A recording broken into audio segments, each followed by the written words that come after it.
Sorry, Jeff. That's all right. That's all right. I'll only be semi-famous. Sorry. Okay. And then one thing to notice about this frog is the smaller eardrum or tympanum. Compare it to the size of the eye. That's probably the easiest thing to do. Oftentimes in this species, it's not very apparent, but it is in other species that you may want to know the difference between when comparing red-legged frogs to them.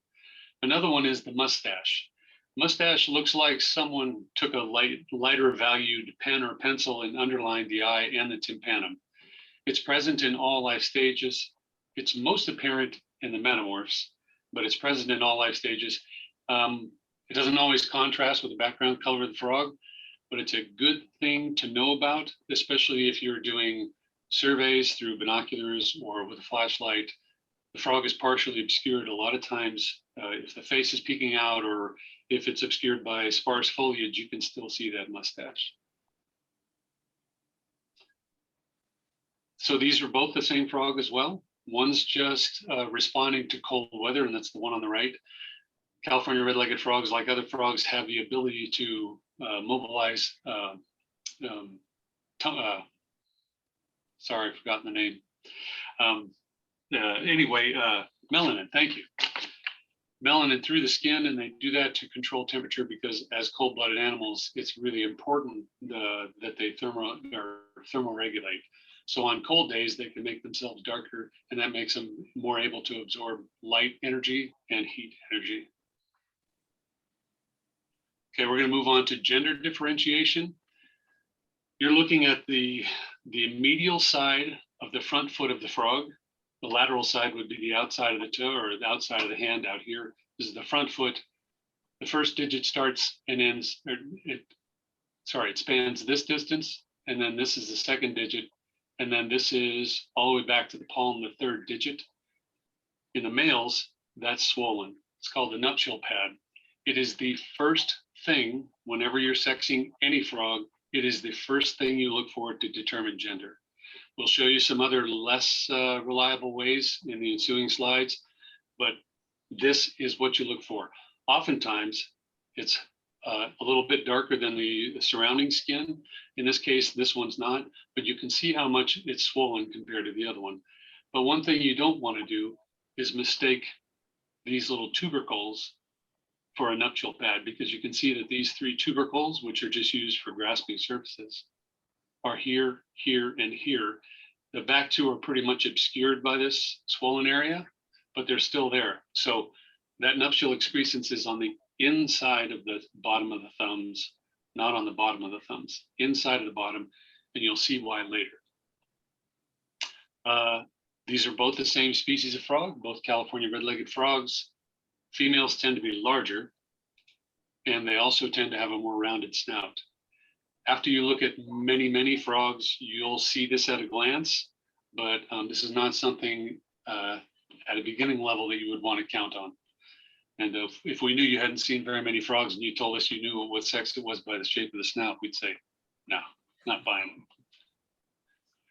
Another good way, especially during the breeding season, is the males have really, really beefy forearms compared to the females. And again, that's for grasping the female during reproduction. That's something you can test if you hold a male frog in your hand and you just touch his chest with your hands or with your fingers. He will grasp on for dear life, and you'll feel the strength that they can really generate. On the left is a unique identification or a way of separating gender only for this species of frog. You can't use this with any other species. It only works for California red-legged frogs.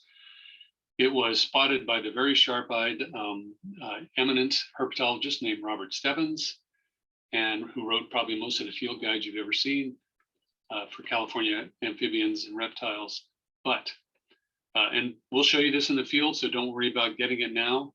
But if you spread the hind foot and note where the webbing, this part, crosses either the second joint back or the first joint back, you can determine gender. If either side, either one side or the other, comes all the way out to the first joint, then it's a male. If neither of them go to the first joint, but only to the second joint, then it's a female. Again, only in red-legged frogs. less reliable because depending upon injury or the substrate the frog lives on, the toes and the webbing can be damaged, and then it's really difficult to tell. Excuse me, to tell. So you always use that nuptial pad first. Sorry. Okay, so moving on, now we're going to differentiate. We've given you our favorite frog. We've described it for you. Now we're going to move on to the 3 life stages we promised you. So this is the California red-legged frog, the subject of our course. Freshly laid egg masses, using a fruit analogy, are probably range in size from a large apple to a cantaloupe.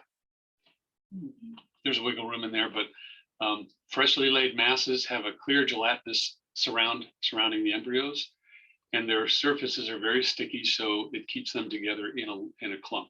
So a very distinctive egg mass. As they age, you see the one on the left, this can happen within a couple of days. Algae grows on the outside of that clear coating, and it obscures the embryo inside. The ones on the surface that hit the surface of the water there are not favorable to algae because algae would dry out there. So they still have their original clear look. So the tadpoles, and we'll see this more contrast with the next slide. The first thing to look for in the tadpoles is the spotting. You'll notice on the back of this tadpole on the bottom right that the spots are blotchy and somewhat diffuse, I would say. They can have any pattern, but they're always going to be blotchy and diffuse. Another thing that's not always present, but often is you find a gold daisy chain of spots that goes down the lateral side, and it's going to go all the way down the tail in most cases. Sometimes it's very difficult to see, but you can see it with a hand lens. And these are 2 smaller versions of the same species. Oh, also in the adult, notice that prominent dorsolateral fold. Moving on to, for some of you may not know this, but this is an introduced frog. This is the American bullfrog, introduced in the 1800s, late 1800s, right after the gold rush for foodstuff, mostly for French cuisine, but it took off and became very popular, and so did they. But if you look at the adult, you'll see that it's got a tympanal fold or an auricular fold that curves around the ear, but that fold does not continue all the way down the back, nor does it go in front of the eye. So no fold, no red-legged frog. Also look at the size of the tympanum on the bullfrog compared to the eye. It's larger. You'll see a few more pictures later in the show, but make note of that, the size of that tympanum. Now, remember we talked about spots in the California red-legged frog larvae. These are bullfrog larvae. Look at how well-defined the spots are on the larvae and how hard the edges are. The margins of those spots are really crisp and clear, and they don't get large. You can see some in the lower right-hand corner too. That's probably as large as they get in the lower right-hand corner. In addition, the egg mass itself is not like a red-legged frog egg mass. The embryos are tiny, like little black pepper flakes, and the gelatin sits flat across the surface of the water, and it's much larger. So, and for comparison's sake, California red-legged frog egg mass holds between 2,000 and 4,000 eggs on average. The bullfrog can go up to 10,000 eggs per egg mass. California red-legged frog female only lays 1 mass per year. We don't know if that's true about bullfrogs or not, probably, but we don't know for certain. Next one you might confuse it with is your foothill yellow-legged frog. They do have dorsolateral folds, but they're not very prominent. You can see them in this photograph, but what makes them often more prominent than they really are, at least they're not physically raised from the surface of the frog, but they're often underlaid by color, which makes them still easier to see. In the bottom part, interesting, the Gary Nathis photo, you can just barely see that dorsolateral fold. Usually it's more apparent than that. And then as you can see, they come in several colors, so we don't use color as a primary identification tool. The egg masses themselves look pretty much like a red-legged frog egg mass, except they never get as large. So if we're using the fruit comparison again, I'd say sometimes as small as a large apricot and then to a small apple size. And then the embryos are larger within their clear envelope compared to red-legged frogs.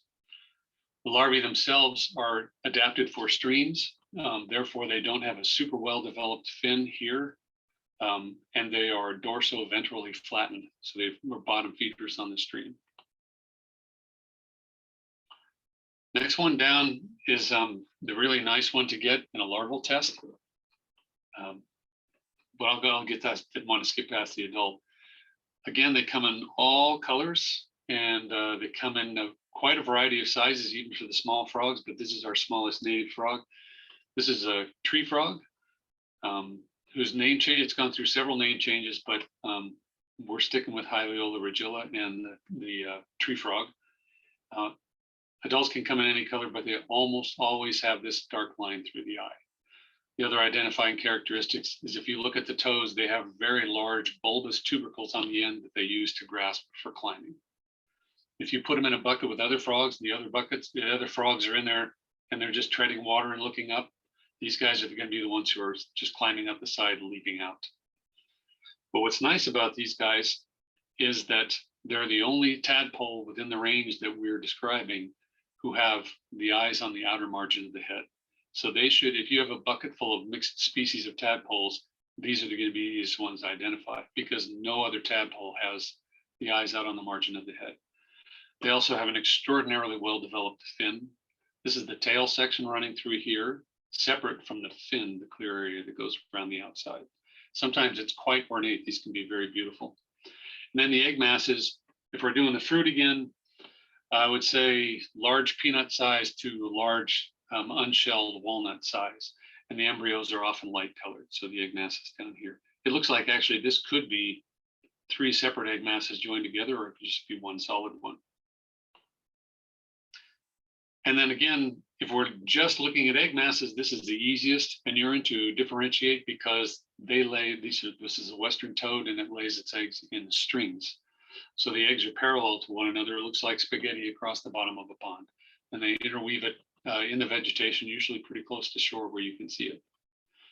The adult has shorter legs than most frogs. They're also not well developed. They don't have those beefy thighs because they don't have the same structure.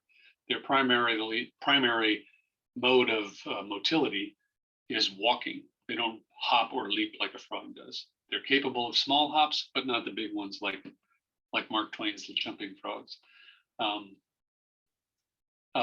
Identified by the warty skin and that nice white line down the back. So I already described the egg masses to you. The larvae are interesting because they don't have a well-developed tail fin. They're poor swimmers.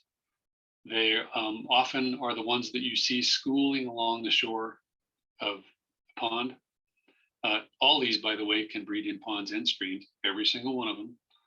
But most of them use ponds most of the time, except for the foothill yellow-legged frog. And then the tadpoles are also often in a mixed a pond of mixed species of tadpoles. These are going to be the ones that are most likely to be closest to shore. They don't have to worry about being spotted and picked off by predators because they're toxic to most predators, as are the adults. Sorry. And then I'm going to now unshare my screen and hand off to Jeff. Does anyone have any questions?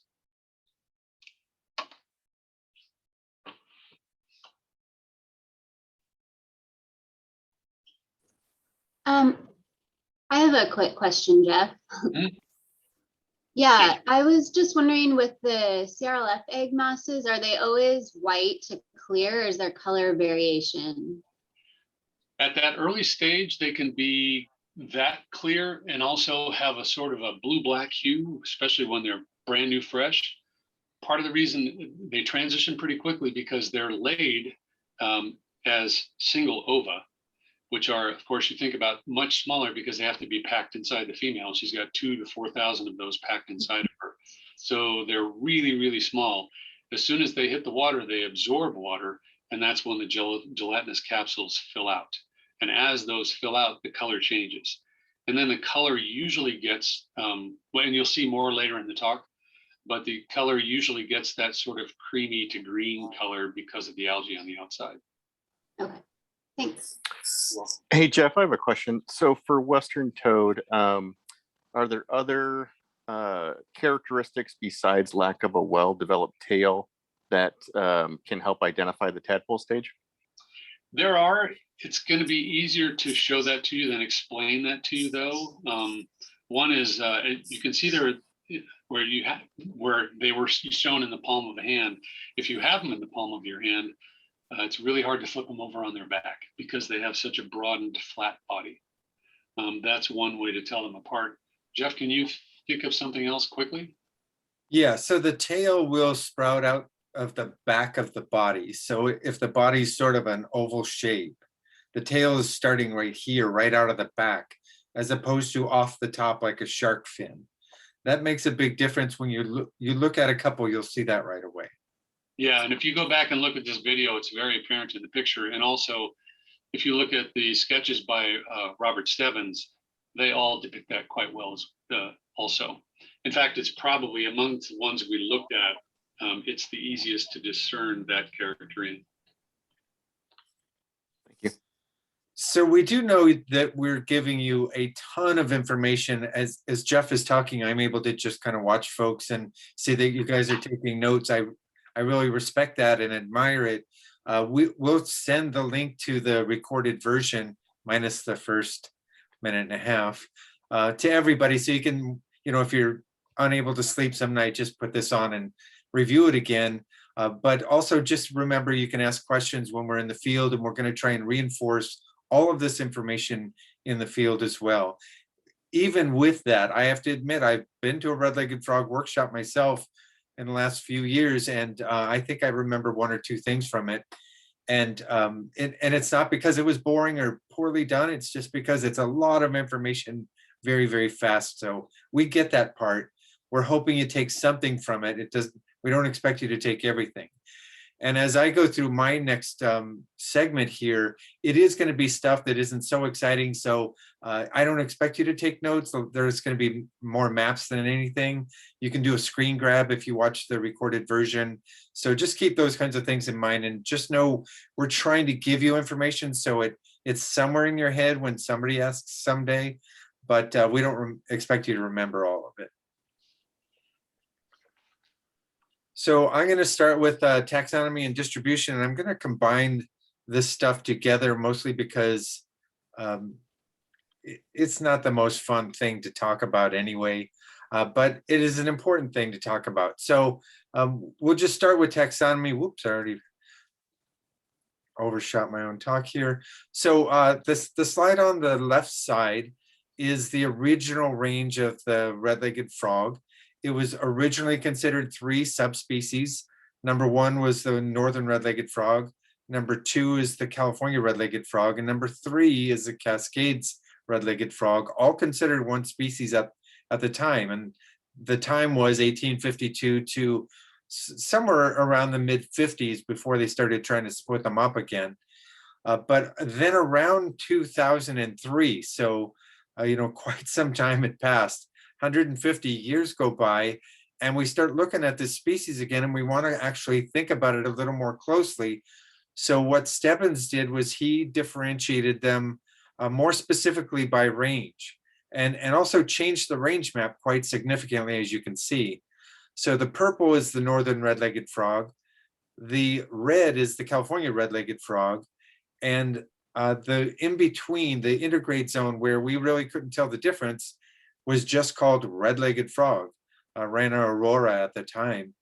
Cascades frog had been split off to its own species, so I didn't even include this in the particular map that we're showing here. So now I've shifted the map that was on the right to the left, so you can see that we're just kind of shifting through time. So again, that's Stebbins 2003. A year later, after Stebbins' book comes out, of course, Schaefer then publishes his paper to show Stebbins he was wrong. But what he did was try to differentiate the 2 subspecies more finitely. So try to figure out where that little spot was, where these species were either integrating or separated. No one really knew. At the same time, he also separated these, what were subspecies, into species. So We have California red-legged frog as a species starting 2004, but before that, it was still a subspecies. So when you read some things about the California red-legged frog, it may say Rana aurora draytonii. That's when it was a subspecies. Now it's a species, but it's the same thing. So here's a map that I actually made myself because the range maps that are shown often don't really depict the reality. So purple again is northern red-legged frog, Rana aurora. The red is California red-legged frog. And these yellow patches are areas where we honestly don't really know. We don't know if there are frogs there still. We don't know if the frog is extirpated or extinct. We just don't have information. So we're not going to say that it's extinct or extirpated. We're not going to say that it's no longer there. We're just going to say we don't know. We need more information. And then if you go further south, there's a big red blotch in Baja California. It seemed like this population dropped off the face of the maps and was just forgotten about until relatively recently, when colleagues of Jeff Wilcox and mine started working on the species down in Baja. So we know it also occurs in about 5 different watersheds in Baja California, and in good numbers where you can find it, but is really under a great deal of stress. Then relatively recently, and by that I mean last year, a population that was present in Orange County that was extirpated through methods that aren't really important to discuss, they got reintroduced by the USGS. So this is the Santa Rosa Plateau. The frogs used to be there. They were gone for many, many years, almost 20 years, and now they've been reintroduced. So far successfully, but we're gonna have to watch that and see. They didn't have enough to do, I guess, so they picked another site in San Diego County where the frog hasn't been seen in 150 years, but they decided they were going to plant them at a private ranch in San Diego County. So now we have 2 populations in Southern California that are going to be doing reasonably well pretty fast. I excluded a population that's in San Bernardino County next to Palm Springs, because that population is actually being extirpated on purpose by USGS. So they're taking those frogs from that site, moving them to these 2 sites, and that site will essentially be taken out of existence. So I didn't even put it on the map. And then if we go a little further up north, I put a new dot up here, and this is really thanks to iNaturalist. So some folks found some red-legged frogs up here, took some photos, posted them. I was able to find them. I definitely verified that it's red-legged frog. And now we have something in that little yellow patch, but that doesn't really help us with the yellow patches that are north and south of it. But my guess is there are red-legged frogs in much of this area, and we're just not finding them, mostly because lots of this land is private property, and nobody with private property seems to want somebody like you or me on their land finding these frogs. I'm sure some of you guys know that feeling. So it's unconfirmed only so far as we don't have a museum specimen, so a frog in hand, or even some tissue that we can test to determine whether it's actually northern red-legged frog or California red-legged frog. That remains to be seen. So when that happens, we'll actually change the map a little more permanently. What I'm also going to point out here on this same map is this arrow is pointing to Point Reyes, roughly. What I'm going to talk to you about now is sort of the variety of areas that this thing can exist. So here in Point Reyes, we've taken our red-legged frog level 2 course to Point Reyes to Abbott's Lagoon, and we find red-legged frogs present at elevation 0. So right at sea level, with the ocean sort of splashing up on the sand right behind us, and the frogs are doing fine. They can do well in brackish water or fresh water. Not so well in salt as you might imagine, but they're definitely there in brackish water. Then way over here in El Dorado County, we have them at an elevation of 3,200 feet. We were just there on Thursday and Saturday looking at lots of frogs. They seem to be doing really well at the Big Gun site, which is the one we visited, but they are extant in the Sierra Nevada at quite a number of sites now. Some are not advertised, so we don't have them officially, but it seems to be growing every year, especially the unofficial sites that are on private property that nobody wants to share their information about. And then if we go all the way down south, what we see is the frogs there can occur up to 6,200 feet elevation. So essentially like at the elevation of Lake Tahoe, quite a different thing, different than we would normally expect.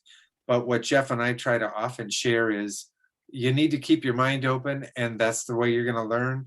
If you just think they're not going to be any higher than 3,200 feet, you're not going to look anywhere else. So we've seen this population just a few months ago, seems to be doing fairly well, but in Mexico that can change pretty quickly. So I also want to point out this little intergrade zone. So before we had quite a big section up here that included everything in Humboldt County, Mendocino County, and part of Sonoma County that was called the intergrade zone, which is the area where we didn't know if we had northern red-legged or California red-legged. Now, when Schaefer came in there, he actually did a pretty good job of investigating exactly where these things split up. And here's his map from his paper. So his figure 3, I believe it is. This is his map. I've just stolen it out of his paper. And the little box there that I'm going to highlight soon is going to be where we're going to focus. But to point out again the range, Washington, Oregon, and Northern California has the northern red-legged frog, part of Canada as well. The darker gray has California red-legged frog, and that's about what I was showing you before. And then the intergrade zone, that's the old intergrade zone written up by Stebbins, is that hash mark, but that little box is representing the zone that Schaefer decided to look at very closely. So here it is highlighted. And what he found was the intergrade zone is really 3 little creek drainages wide. So it's about 5 kilometers wide instead of something like 500 kilometers wide. So if you're in Big River, you probably have northern red-legged frog. If you're in Mills Creek, you probably have California red-legged frog.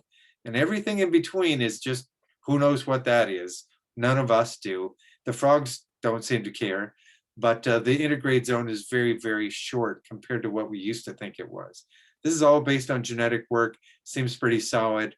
And this is what we're going with now. This is also the same paper that Schaefer used to speciate these guys. So it went from subspecies to species.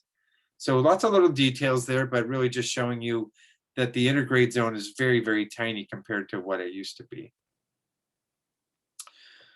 So behavior and oviposition is Jeff Wilcox's segment. So we're going to have him share his screen again. I see him looking through his glasses, trying to find it. Anybody have any questions so far? Was the Baja population genetically evaluated for its similarity to the other California populations?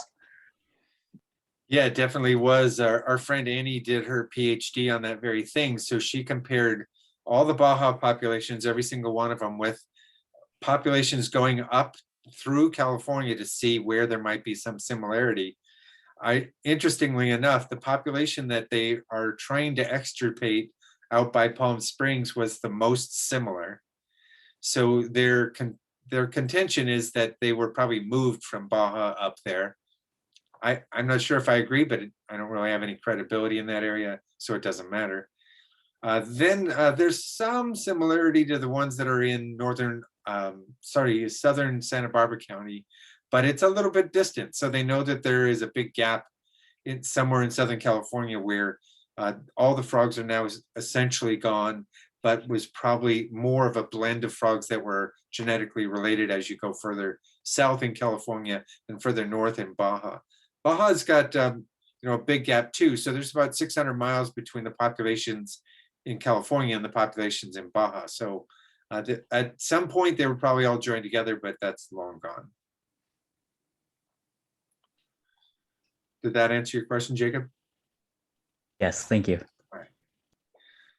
So I think Jeff's going to jump into behavior and oviposition and give you guys some more photos of frogs instead of just maps. Well, in this case, it's going to be rushing water. But before I start, I just want to say that the definitive publication for oviposition sites was done by my co-host, Jeff Alvarez, in 2013, and I'm sure he would give you a copy of that if you ask nicely. But breeding behavior essentially starts in when the rainy season begins. and extends through April. So I've just got some nice, lovely shots of what we all wish would happen, which is overland flow from lots of rain. Oops, sorry, that went fast. Historically, red-legged frogs are probably stream breeders. And I say that because if you think about it, and most of you have been in the field quite a lot, when you look at ponds where we now normally associate red-legged frogs breeding, most of them are man-made. And in fact, ponded water, natural ponded water, is a pretty rare feature historically in California.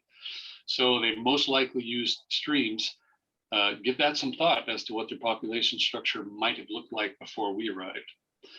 But what you see here is on the right-hand side, creek breeding habitat. That's at Los Vaqueros Reservoir. Actually, it's downstream of the reservoir in Kellogg Creek, and that's your co-host Jeff Alvarez pointing out the location of an egg mass. So you can see just from the photo that water velocity at one time was up pretty high.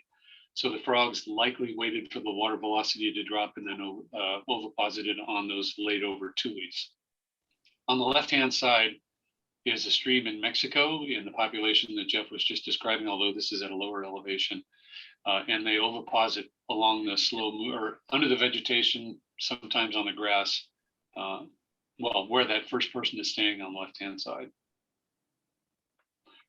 And what we see oftentimes is that males arrive first and wait for females. And so the red arrows in the top denote anxious males just waiting for the females to arrive.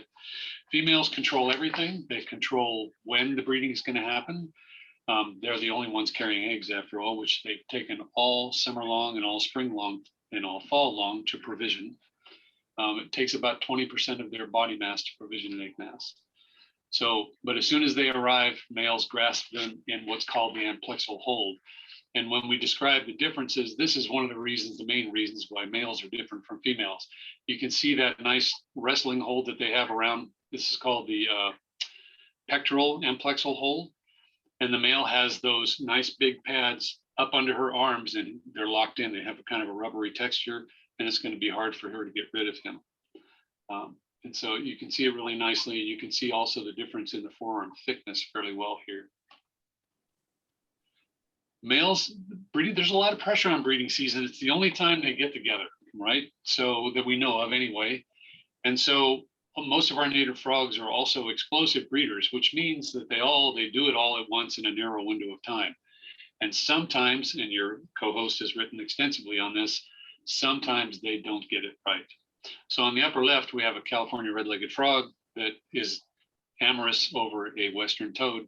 And we all know that's probably not going to work so well. On the lower left, and I waited 5 minutes too long to get this photo because that little male tree frog was actually amplexed on that toad's back. Unbelievably cute. But when I went to get my camera, of course, it moved away. But anyway, they were still friends, as you can see. On the bottom right, there's actually nothing wrong with that photo. It's just that the females choose the males. I'm sorry, yes, the females choose the males. But this male found the female before she got to the pond, and he locked on an amplexus. She had to give him a ride all the way into the pond, and my guess is that she may not have gotten first choice of the mate that she wanted. But we, of course, don't know that. Anyway, he jumped the gun and jumped on the back of the girl. But in the upper right, anybody see a problem with that? I mean, it looks like two red-legged frogs, right? Except remember our friend, the nuptial pad? Nuptial pad there, big beefy arms behind him. You can't see his nuptial pads. This is male on male, and that doesn't work either. So the reason I was attracted and got this photo was the bottom male was vocally telling the top male, get off of me. I'm not what you want. So they have a specific call within the species that their own conspecifics should recognize, and he will release because he's not interested in the male really. He just grabbed onto the first thing that was slimy and moved. So this happens quite a lot, actually. If you're within species, it probably is a short duration, but who knows how long these two were locked up. And that could have consequences for your fitness because you may lock up, especially for toads during the whole breeding season and never get a chance to breed. But the male or the females do all the choosing and they select the site. The eggs, fortunately, are not only are hygroscopic in that they pick up water, and we'll give you more detail in red-legged frog too, but they're sticky and maintaining a clump, and they'll attach to vegetation. So even in a pond like the one on the left with absolutely no emergent vegetation, what happens is when the ponds come up in the winter, they inundate alien annual grass seed or whatever seed is there. The plant grows for a short time before it succumbs to bacteria and other kinds of rot like fungus. But in the meantime, it's strong enough for a female to attach her eggs to. And so the eggs will be attached to that really short grass long enough for them to hatch. And then on the bottom left-hand side, this is our CRLF2 class. More traditionally, we see frogs attaching to a stronger type of vegetation. And this is what these guys are looking at, is the picture on the right with the 3 egg masses. So we're ranging from ponds that look like there's no emergent vegetation to some with emergent vegetation. It seems that red-legged frogs aren't very choosy. They'll, whatever's solid, they'll lay their egg masses on. They do seem to prefer vegetation, and you can get that in Jeff Alvarez's publication. But when push comes to shove, they're not that choosy. Question asked earlier about new versus old eggs. So these are laid about 10 days apart, and red-legged frogs breeding season usually doesn't last more than a couple of weeks in any one pond. And so this is kind of the extreme that we see. But these are old eggs, the cream colored ones in the bottom, they've got a nice algal growth on them. And then another frog came and deposited another egg mass right on top. So those are fresh versus older eggs. And you can see the embryos in the top one, but they're obscured by the algae for the most part in the bottom one. Trying to remember why I wrote more. Oh, I was just going to say, sometimes females lay singly, like the examples I gave you earlier. Sometimes they lay in clusters. So this is 3 separate egg masses through the water column. I took that with an underwater camera. And actually, you can see the little hand waving at you. That's a newt that's feeding on eggs. Hold on, Jeff. Yeah. Rachel put her hand up. She must have a question. Oh, Hi, I do. Sorry. Can you just clarify for me? So the 2-week breeding period for any individual pond, that would be from arrival of the males to all the way to what happens at the end of those 2 weeks? Is that everything? right. No, that's a good question, though. The males arrive much earlier, and thank you for asking, because I kind of mowed over that part. Males arrive very early, sometimes as soon as the rain starts to fall or as soon as there's water in the pond. Females are the ones, and that's what I meant by saying that, females are the ones who determine when and where the eggs get laid, because nothing happens until they come into the pond. But usually, and not always, and when you're living with or working with living organisms, they don't read the field guides or the notes or anything, so they do what they want. But our observations indicate that normally that in any given water body, that the period when the females might enter and lay eggs is usually about 10 days to 2 weeks. It can be longer, and there can actually be 2 breeding peaks or more in one water body, depending upon the weather and conditions. But when I'm describing this, I'm trying to give you typical, which is always dangerous, but that's typical. Okay, thank you. So the 2-week is like the egg laying period. Did I hear that right? Okay, Yes. got it. Thank you. Yes. Generally speaking, there are always exceptions. And then timing is critical. Timing is critical, and also the water body you use. So this is from this year, these 2, the one on the upper left, remember we said they'll attach anywhere. So what happened here this year is that when the rains came, they didn't actually fill the ponds that for the first time in our history dried all the way out last fall. They only brought the ponds up about 6 to 8 inches. And that was very late in the season, and there was a very narrow window for the eggs to be laid. So the females actually attached them to this muddy substrate. 3 weeks later, you can see the arrow pointing to the right. Dehydration stranded the egg mass and killed it. So that's one danger of trying to get the timing right. And then on the bottom left-hand side, they're actually not the same egg mass, but I'm doing this just for illustrative purposes. If they lay in a reservoir or in a small pond that's leaky, if you're not maintaining your ponds very well, dehydration can also bring the water level down. And you can see in the photo on the right, that some of the embryos are actually stranded up on the vegetation as the water sinks down low. And eventually this mass was completely left high and dry and died, essentially. So that's just the danger of getting the timing right. Location-wise, as you'll see in the read in the Alvarez publication, most of the time it's within a meter of the shore, wherever they are, depending upon, in most ponds, I should say, and in most streams as well. Usually in very shallow waters, 10 to 20 centimeters below the surface, and oftentimes actually in contact with the surface. In the case on the, well, actually, in this case, they're both being oviposited on spike rush, Heliocris. It's just that the one on the left is earlier in the season. The spike rush hasn't actually cleared the surface of the pond yet. In shallow marshes, especially densely vegetated ones, the eggs are going to be deposited in the more open areas. So this guy, this observer, is actually looking at egg masses that are right down here. What we know about egg masses is that they don't, or I should say oviposition sites, is that they seem to need sunlight. So oftentimes the frogs will put them where they're going to get the maximum sunlight, if that's available. And also in water that's going to warm up more than the rest of the water, which is probably why they're closer to shore, and usually exposed to the east and the south sun in the winter months. When the vegetation lays over, if it's really thick and it gets laid over, then you can see, like in the bottom, they just lay it on the surface of the water between the vegetation. Sometimes, especially when the vegetation gets too thick to be a good pond for oviposition, cattle can do you a favor, because as the ponds dry down, they'll wade in and they'll eat around the outside of this stand of tules, creating a fantastic place. You just get these little short stubs of tules cut off, and frogs like to attach to that. And then they are also exposed to the full sweep of the sun. So grazing can actually be advantageous for you. In the case on the lower right, they grazed out most of the vegetation in the pond.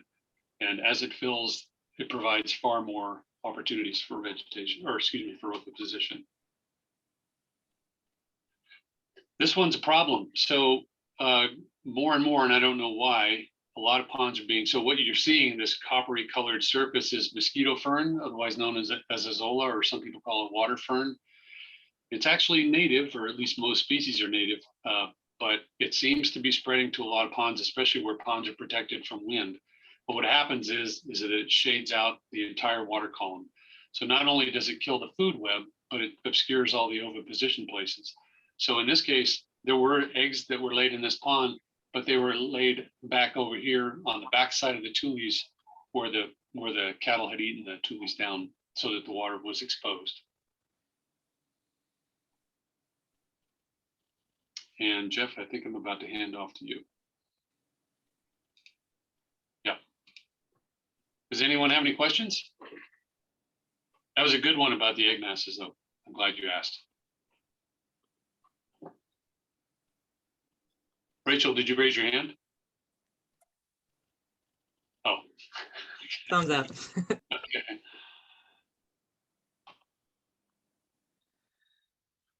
Okay, so Jeff gets the natural history, I get sort of the boring stuff, but that's really the way we selected it. It's not his fault.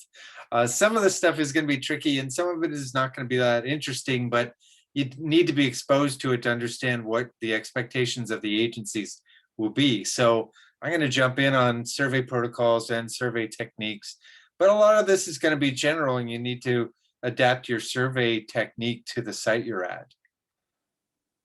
So if you're just starting out and you just have no idea what you're supposed to be doing, because that does happen. I mean, you get kicked into a job and they say, oh, just go up to this little pond up in Plumas County and look for red-legged frogs. And that's the instruction you get.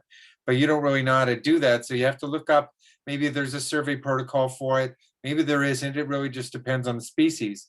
So in this case, we look on the Sacramento Fish and Wildlife Office, look up California red-legged frog survey protocols, and there is actually a document that you need to follow.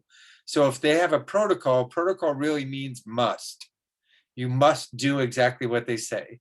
If you don't do exactly what they say, then they can throw your survey out. So maybe you spend 6 different visits going to your site, and on 3 of them you forget your binoculars, and maybe you have 5 different flashlights on your 6 visits, and you write all that up and send it into the service, and it turns out it doesn't follow the survey protocol. They'll just kick your survey out no matter how much time you spent on it or what your results were. So if there's a protocol, you really do need to follow it. And we'll talk about this so much in the field, you'll get tired of hearing the word protocol, but it matters because it matters to them. Whether it matters to me doesn't make a difference. We can look for redlegs on a casual day in any way we want, but if you're doing a survey, you need to really follow the protocol. So survey protocols are sometimes easy to find and sometimes not. You might be lucky enough to have red-legged frog on your list of things to survey for, but you might also be told, well, you're already out there, so why don't you also go ahead and look for California giant salamander and yellow-legged frog? And you don't know how to do that because you've only been to this workshop. So there are protocol, sort of generalized protocols and methodology books that you can find. So I am pointing out this one that is done by Fellers and Friel. It's very generic. It gives you sort of general idea of how to survey for lots of different aquatic amphibians. The second one is standardized measuring and monitoring for amphibians. The nice thing about this book is if you don't speak English, you don't have an excuse because it also comes in Spanish. You can get either one of these depending on what you're more comfortable reading. I have this one and I do use it on occasion. It is important to justify your methods when you write these things up. So citing this kind of book, it's Hayer et al., but citing this book makes it look like you know what you're doing, so it's not a bad one to have on your shelf. Now, if it turns out, whoops, I went too far. If it turns out you don't have a survey protocol, the service does us all a favor and made a handbook on how to develop your own survey protocol. What they don't tell you in there is that it'll take about a year for them to review it. So you can't be developing a protocol if you have to do surveys next week.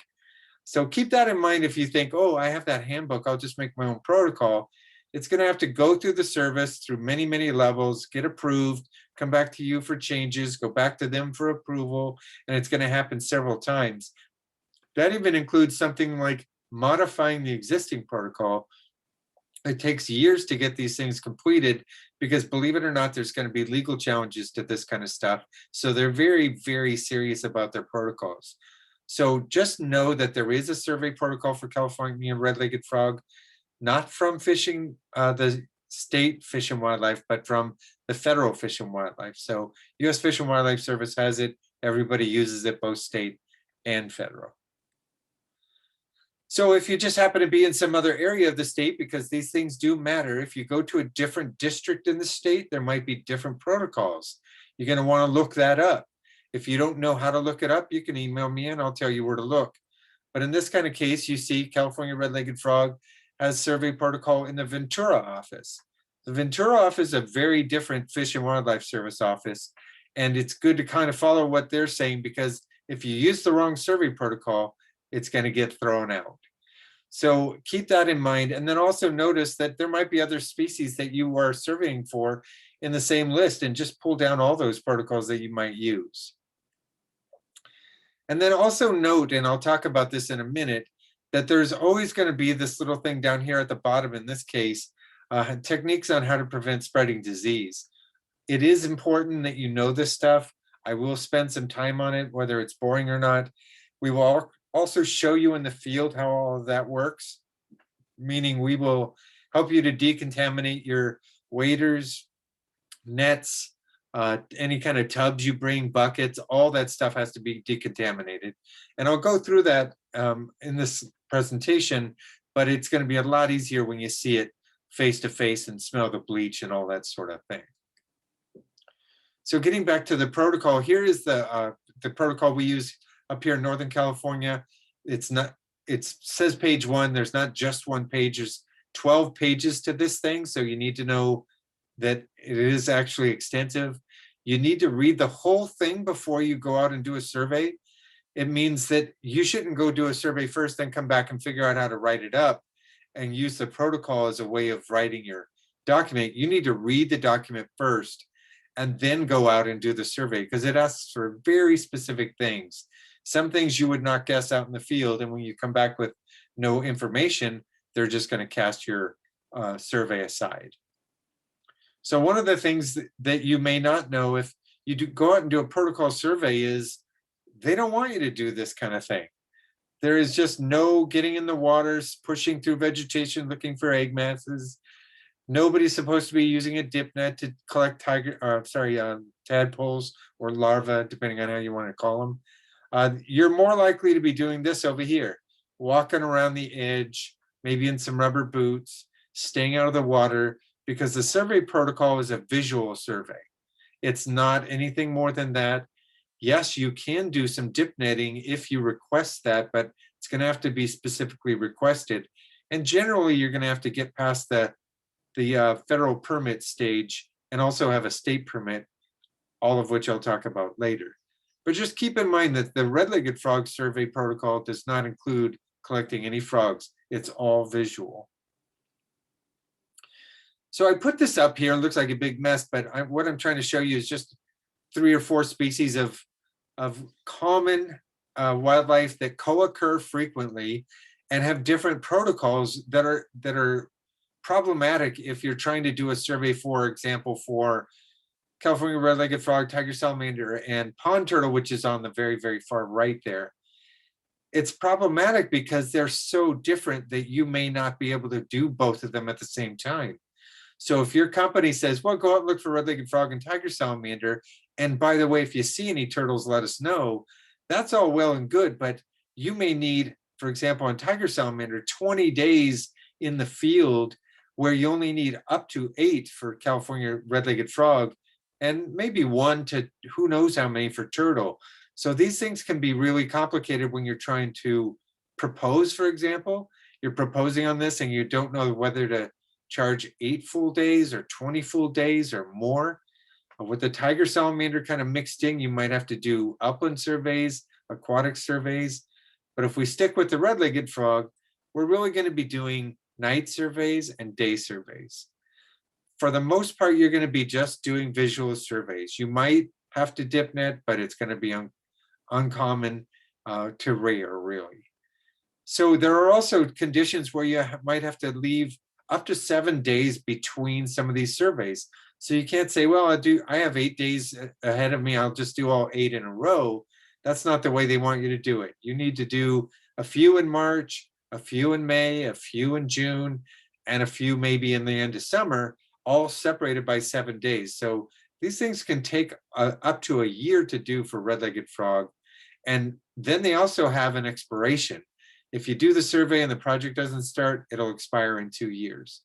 Other species, there isn't an expiration, but you have to keep all this stuff in mind and also sort through it if you're really expected to be surveying for more than just one species. Red-legged frog, once you learn the survey protocol, is pretty straightforward and easy. But when you first look at it, it's going to seem really kind of haphazard and very unorganized. And you're going to feel like, how's this going to turn into any results? The reality is they're just trying to do something consistent. They don't care how haphazard it is. It's going to get reworked and rewritten, but until then, all this stuff matters. And then just to kind of put a fine point on the protocol part, meaning you must do these things, it does require that you use binoculars, a certain kind of flashlight, and these kinds of things that include equipment that you should know well before you go into the field. This is because if you get to your survey day, you're going to go out on Tuesday and you're looking at the protocol on Monday night at 4:50, you realize, oh, I don't have the appropriate equipment. I'll just use what I have. I have a camp light that I use that's a headlamp with 4 LEDs in it. That should be fine. But in reality, it's not fine at all and your survey will be kicked out. So remember, protocol means you must do it. So now I'm going to talk a little bit about decontamination procedures. And I know for some of you with no video showing, you're probably just going to sleep through this. That's fine, because we're going to show this to you in real life and make you go through it just because it's part of our normal procedure now. So the general point of decontamination is to get rid of several amphibian diseases, not just the one that we all hear about, which is chytrid, but that is probably the big one. But we are also getting concerned about a chytrid strain that is affecting salamanders. We think it's approaching the east coast of California, I'm sorry, of United States. It's been reported at one site, but we think it was pet related. But it is on its way and we'll have a new thing to be afraid of, I'm afraid. We also have to deal with things like ranavirus, red-legged disease, trematodes. There are actually lots of parasites to deal with that we don't want to move from site to site by carrying lots of mud on our equipment or boots or water in our waders, etc. So the general point is to decontaminate, to minimize the movement of these kinds of things. We're not going to eliminate it, but we're going to minimize it. So if somebody says, oh, yeah, I remember you got to decontaminate, you don't know what to do about that because, you know, there's probably a protocol for that too. You can look these things up. I just typed into Google decontamination protocol, and this is the first page that came up. And I thought, well, that's a lot of junk. I don't want to read through everything. And most of it doesn't pertain to me. But then way down here at the bottom, right before I was going to click the window close, I see, oh, here's something for amphibians. So you look that up, and here's what they offer you. This is a disinfection of equipment protocol that was developed by PARC, which is the Partners in Amphibian and Reptile Conservation. This is the one they use. It doesn't mean you have to use that, but this is sort of a general protocol that people use, and it's pretty standard. The thing you should be using is either something standard, so you can refer to it when you write your document, or something that's been written in your permit if you have a permit. So for those of you who go on to get a red-legged frog recovery permit from the service, they will tell you what the standard protocol is for doing decontamination, and you will follow it. Because if you don't, you're going to lose your permit for 10 years, and your company will probably find a new job for you somewhere else. So do remember that these things are pretty important. We'll show you exactly how to do it. We'll tell you how to do this on the road, because that can be a really tricky thing where maybe you have to drive, 10 hours and you're out in the middle of nowhere. How do you do it out in the middle of nowhere? Well, there are methods, and we can help you with that too. Here's a protocol that the National Park Service put together. Theirs is accepted by the U.S. Fish and Wildlife Service. It's very wordy. Unfortunately, you're going to have to read the entire thing to kind of get the gist of it, and then go back and look at for the important parts that you need to follow. And that's going to be highlighted here in this red box. So they have a preferred and an alternative. Now this is really tricky because preferred is really what they want you to use. Alternative is an option that you can use, but it is not the one they really want you to use. For example, in my permit for red-legged frog, my federal recovery permit, I only have the preferred option listed. That's the one I have to use. I don't have an alternative option. So if you are following a protocol before you get a permit and you have option A or B, you can use option A or B. But if you have a permit already, you're going to have to follow the one that they tell you.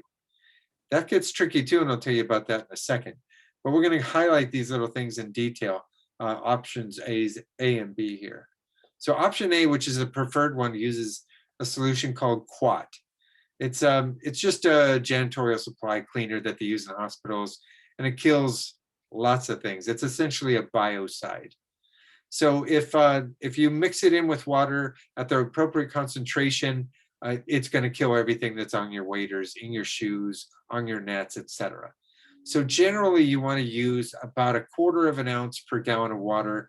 That means you have to be prepared to bring something that can measure these amounts out so that you know how to mix this up. If you mix it at too high a concentration, it can kill amphibians. So you do want to kind of keep that in mind.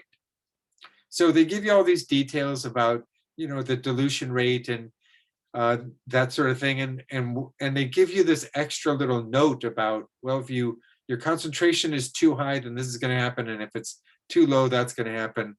Just follow the directions at 1/4 ounce per gallon and you'll be good. It's not going to be easy. You're going to have to keep a little cup next to you that's, marked down to 1/4 ounce. That's not easy to find, but metric is, so use the metric. But the general point is it's very specific and they want you to follow it. There are people definitely out and about that are saying quat will change the neurology of amphibians. And so there are papers being written that are saying don't use quat anymore. But as long as it's in the protocol and in my permit, we have to use it. So this is what we're using. So quat looks like this. You just buy it online, comes to your house, can kill you if you drink it, but nobody says, oh, watch out, it's dangerous. Now it does say keep out of the reach of children, but it's a pretty potent disinfectant. So you do want to keep it away from your pets. You don't want it just pouring into any haphazard area in your yard. It can go down the drain. It is processable by the sewage treatment organization. So yeah, it can go right down the drain. And that's generally where we send it when we're done. So the alternative, and it's the common alternative, is household bleach. So household bleach has to be fresh in order to be at a potency that they understand will actually kill the chytrid specifically, but other things as well. So if your household bleach bottle has been open for, I think, a couple of weeks, if I remember right, I'm going to have to look that up. I'm looking at my own thing here. Oh, okay. So you can't have it open for longer than a month. So if the bottle's open for longer than a month, it's not going to have the right potency in order to make a solution that's going to be appropriate for disinfection. I assure you, I have bleach in my garage that's probably 2 years old.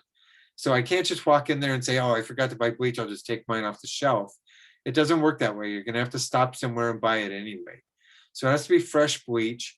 It has to be at the appropriate solution. And then when you're using it, you have to be a little bit careful because bleach can be caustic on your hands for sure, on your clothing, obviously, and also on your gear. So bleach as an alternative is one of those things that I use when I'm working with people who just refuse to use quat, but it can be a big problem. And I'll show you a couple of examples in a second here. It also breaks down quickly. That's a good thing, because if you have a bleach solution that you've disinfected everybody's waders in, and you pour it out on some rocks or gravel away from a water course, it's going to be perfectly fine. The bleach will just dissipate quickly. It evaporates very, very quickly when it's hot, and you can get rid of it that way. But the quat is going to have to go home with you, however far you live from the site you're doing, and then go down through your sink or toilet to get rid of it. So here we are, just versions of bleach. You can use the liquid version.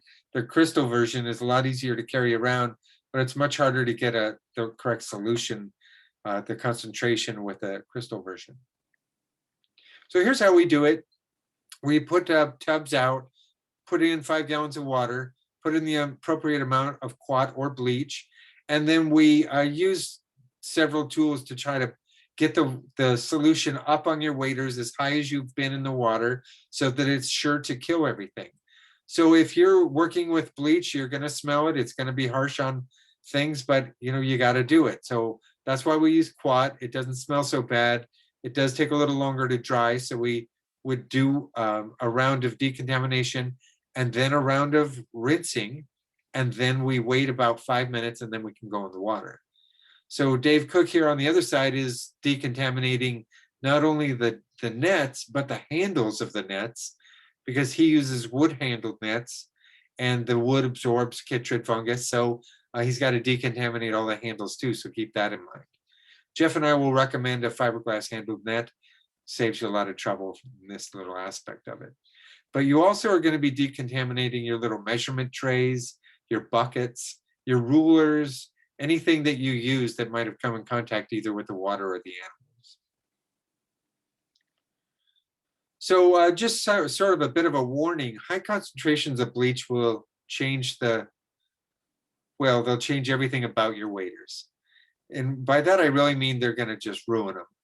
So you'll have maybe 5 or 6 rounds of being able to decontaminate before they start to break down, crack, peel, separate, etc. So keep that in mind. You're going to be blowing through waders pretty fast. If you use them a lot, and most of us do, it's going to be pretty expensive to be using bleach on your waders because it just burns right through them.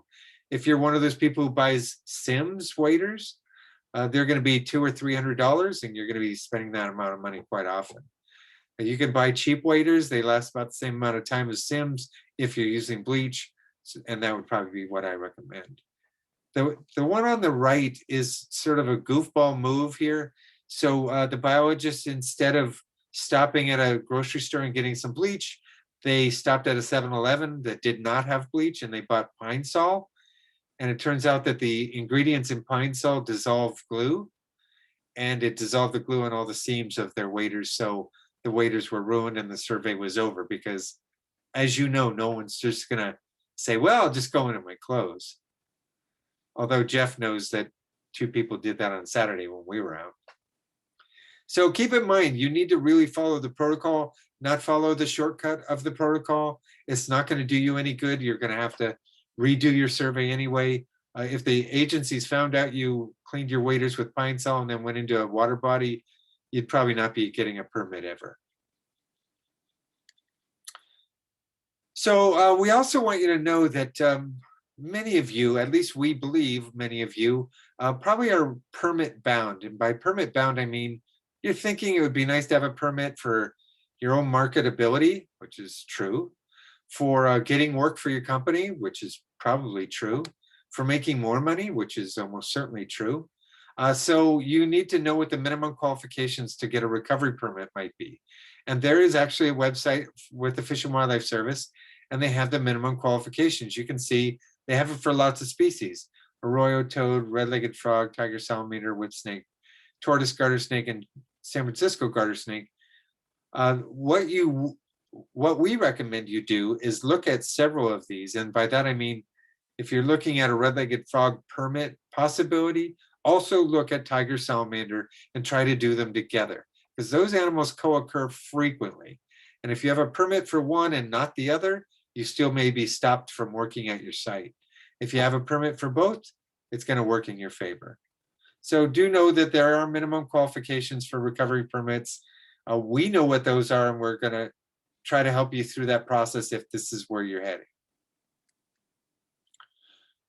So there's plenty of time for questions if you guys have them. I know that's not the most interesting topic. We're going to take about a 10-minute break just to kind of give Jeff's voice and my voice a little bit of a break, but I'll hang out here for at least 5 minutes just to answer questions if you have any. And it doesn't have to be about the talks we've given. It can be about, you know, logistics or permits or whatever. Jeff, I have a question about the quat. Is there other concentrations or mixtures of quat besides quat 128 that we could accidentally be buying? Yeah, thanks so much. I appreciate you saying that. So quat comes in 128 and 64 commonly. Those are the 2 common ones. There are other versions, but they're much, much harder to get, and you're probably not going to find them. If you use quat 128 at the concentration we describe, you're going to be set. But if you used by mistake 64, you're going to be at half concentration. So you really do have to know which one you get, which is why in the protocol it will say use quat 128. It doesn't say use quat 64 because that's the only one you could find at Walmart. It really means use 128. And if you don't use 128, use 64 in the way that gets you to the right concentration. Now, usually at night when it's cold and rainy and I'm carrying nets, I don't want to try to calculate the difference between 128 and 64. So I just buy 128. Right. Okay. Thank And you. I can tell you, I have a gallon jug about this big, has a little pumper on the top. I've had that for at least 15 years. You use very, very little of it. Maybe, you know, 1/8 of a teaspoon is about what you're using each time. So you buy a bottle, you're going to buy it, have it for your career. Any other questions? So one thing I'm going to just mention, because I think you guys need to know this, is some of you will probably not say anything to us about it, but you'll want to get a permit. Others will just tell us straight up, hey, I want to get a permit. Can you help me figure out how? We're happy to help you with that process.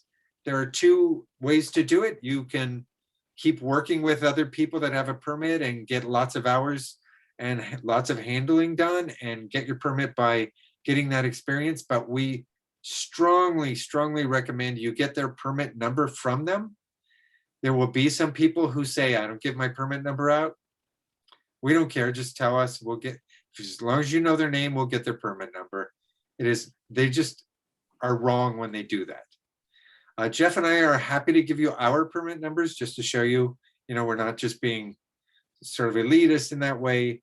Jacob, who spent some time with us, knows we are as encouraging as we can be about you guys getting a permit if that's what you want.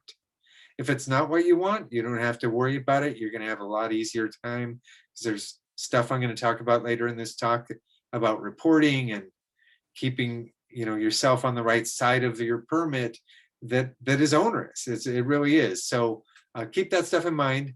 Let me get through the whole permit discussion before you decide, no, I'm not doing that now. But we will help you if you want that pathway. The second pathway is that Jeff and I offer the Red-Legged Frog Level 2 course, which is, I'm not advertising for it because it's mostly full, but we do 5 visits in a year, and we go to 4 different counties, and we get everybody to see egg masses, tadpoles, metamorphs, and adults. Jacob has gone to a couple of those. We think it's a pretty good workshop. We always have a great, great time. Lots of really good people in there. That will get you 95% of the way to a permit once you finish the workshop. That last 5% we also offer, but the service just wants us to leave you with a little that you go to somebody else and get a different experience with somebody else. They don't care if you just spend more time with us, but it's just one of those things that you should be aware of. We're not trying to market that thing. It's expensive, but it's meant to get you the help you need to get that permit. And along with that, we help you fill out the application, go through the process of answering the questions like, what do you think you're doing asking for that? The service is going to ask you questions that you don't know how to answer, or you freak out when they ask it. Just send them to us. We'll help you through that process too. Even if you don't go through that level 2, makes no difference. If you need some help, just email us. It's really kind of the point of having lots of experience is to be able to help other people. It's not just to say, well, I'm the expert, I'm going to do all the red-legged frog work. That's not our goal. Our goal is really to help people out so they can help the frog. So if my goal is to help the frog and then all of you guys help the frog, that simplified my goal. So Jeff will be able to answer any questions too. I'm going to just step away here for a minute and I'll be back.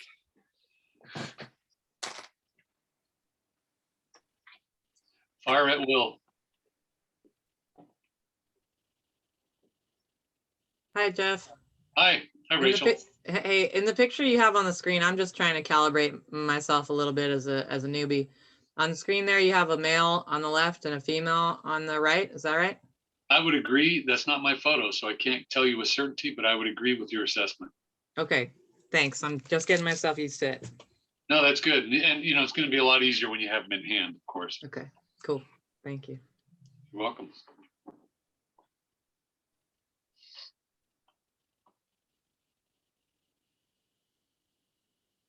How's the water up on the ranch? Is there any still left? There is some still left.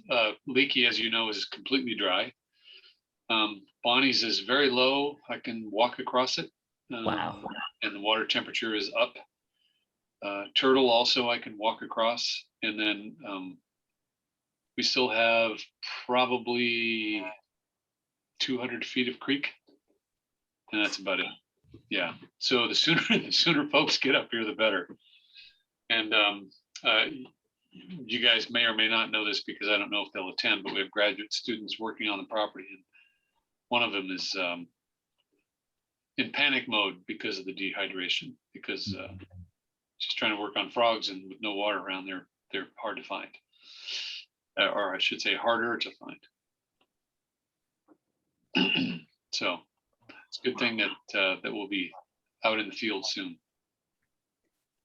Yeah, I can't believe how dry it is up there this year in the whole county. That's oof. Yeah, well, we're in one of the worst spots in California for drought. So there are others, but we're in the bright red. We're right where you don't want to be. So not good. Springs are still mostly going, but yeah, the larger water bodies are suffering. Yeah, I know the smaller spring on the back of my parents' ranch is still going a bit. But I mean, yeah, they had to mow a lot earlier this year than previously. Yeah, no, I've never seen anything like it. Never. No.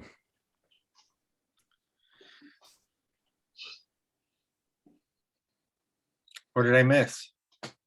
Just Jacob?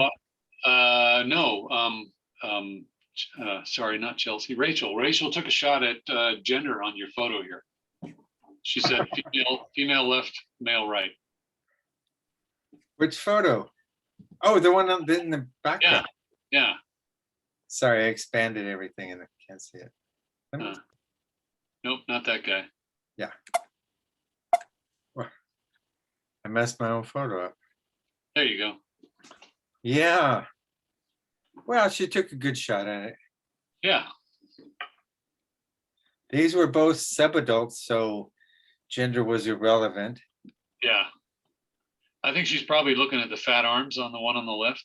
Yeah. But actually, now that I look at it, the one on the right could have nuptial pad, but it's hard to tell. Yeah. What was the verdict? Sorry, I missed that. But I don't think there's a conclusive verdict. Oh, okay. I was making the claim that they're so small that the gender doesn't show really, and it's really irrelevant. Got it. I believe they were about this big, so not very big. Okay. I need some practice. I'll get that in the workshop, in the field segment. Yes, we all need practice. Even when we think we don't. Yes, and there are many times when Jeff and I are working together where we will hand the frog back over and I'll say, I think this is a male. What do you think? Because they're not all clear. Right. It's way worse with turtles because there's sometimes that you just have unknowns. Yeah, it's more like, I think this is this species. What do you think?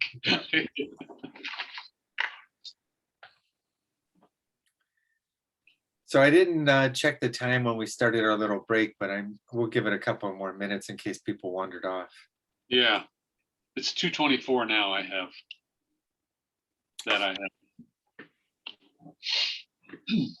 Is there time for another question then? Of course. Yes. Hi. So my name's Krista. My question was, I took your guys' yellow-legged frog class, the foothill yellow-legged frog class, I think about 2 years ago now. So I'm trying to remember, for the egg masses for that one compared to the red-legged frog, is there a difference in, like you said, streams and ponds, or like, do one or the other like require more water flowing versus stagnant water? Or is it possible to have both species in the same stream? Good question. Jeff, you want to field that? Yeah, I'll take some of it and you can jump in Okay. at will. So yeah, that's a tricky question because there are not a lot of areas where we're looking at both species at this co-occurring. So if a red-legged frog occurs on a site, we assume it's occurring in a pond, and a yellow-legged occurs on a site, we're assuming it's occurring in the creek. But we know red-leggeds evolved in creeks because there were very few ponds in California, if any. So we do know that they'll occur in the same creek with the yellow leg, not always at the same section of creek, but the more we look, and by that I mean is Jeff and me, the more we look, the more we see that they do co-occur in quite a few places. And when they do breed in the same kinds of habitats. So foothill yellow-legged frog often and typically occurs in slowed water in a moving stream. So they find these little pockets that are a little slower or behind a rock or something like that. And typically they're in a spot that's relatively obvious where you can see them because the water is usually pretty clear. Red-legged frogs breed wherever they want to. In a creek, it seems like they find vegetation like they would in a pond, but they're often in very slow water. So a little eddy or a little backwater or something like that that could represent a pond, meaning no flow or very, very little flow. I believe they want something a little warmer. I don't think the yellowlegs care as much, meaning they may target something cooler, but I don't think they want something warmer for sure. But the egg masses are different for sure, so you got to identify them. They're very, very different. They only have a very brief time where they might overlap in like the calendar. If you're looking over like the course of a year, it'd be hard to confuse them, but it's definitely possible. I think Jeff and I pretty much take our time when we see things that are like in that transition between the end of March and the beginning of April, where you might find egg masses of either species in the same creek. And it'll be a creek that we visit on our field site where we have both species. So it can be tricky. We want you to think about it being tricky so that you look closely and are patient and don't just automatically say, oh, that's red leg, that's bullfrog, that's yellow leg or whatever. And I say that even more so because I have had experiences where I've hired somebody who I thought was extremely well qualified, but found an egg mass and assumed based on its location and the habitat that it was bullfrog and threw it up on the bank and it was red leg. So we would prefer you always to be cautious, take a photo if you don't know and send it to us. We're happy to help you identify it. Or watch and see, let it develop and you'll see what comes out of it. Because what's the worst that can happen? You just have a few more bullfrogs to kill or something like that. But if it's yellow leg or red leg or both, you don't want to be messing with those anyway. And we've only had one example of yellow-legged frogs using a pond. So it's unlikely if you're finding an egg mass in a pond situation, it's unlikely it'll be a foothill yellow-legged frog. Not impossible, but very unlikely. I think the other thing is that in our creek here anyway, I've never seen, I should say, let's see, there's always been at least a month in spacing between foothill yellow-legged frogs ovipositing and red-legged frogs ovipositing. Red-legged frogs generally go much earlier in the season than foothill yellow-legged frogs. But again, like with the things we were describing earlier, these are generalities and they're general rules. Frogs don't read or make the rules, they just live their lives the best they can. So keeping an open mind is really important in all these situations. Understand. Thank you. Yeah, You're no, I welcome. can understand the waiting to see what it is or situation. Yeah, or snap a photo and send it to us. That too. That makes a lot of sense. And one thing that is not always easy to put in your head is that red-legged frogs can lay eggs from December to April. And some years they might all cluster in January and some years they might all cluster in March. And the problem for folks is that they see them in year one, the year they go out to do a survey, they see them in January, and they make the assumption that red-legged frogs lay their eggs in January.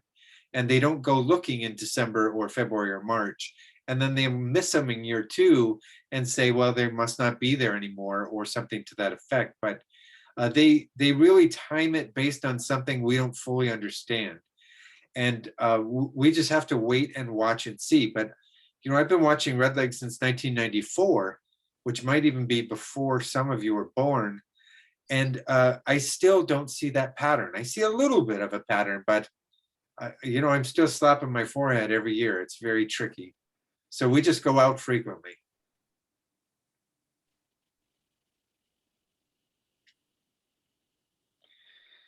Okay, now that people are showing back up, maybe we'll get started again. So Jeff, I think you're up. I think I am. See me up there? Yeah, and yep. Okay. Next section is going to be on dispersal. This, of all the aspects of frog behavior, is one of those, let me say this. One of the aspects of frog behavior we know the least about, and there's a lot of active investigation. Unfortunately, the tools are still a little bit crude, even though they're techie tools.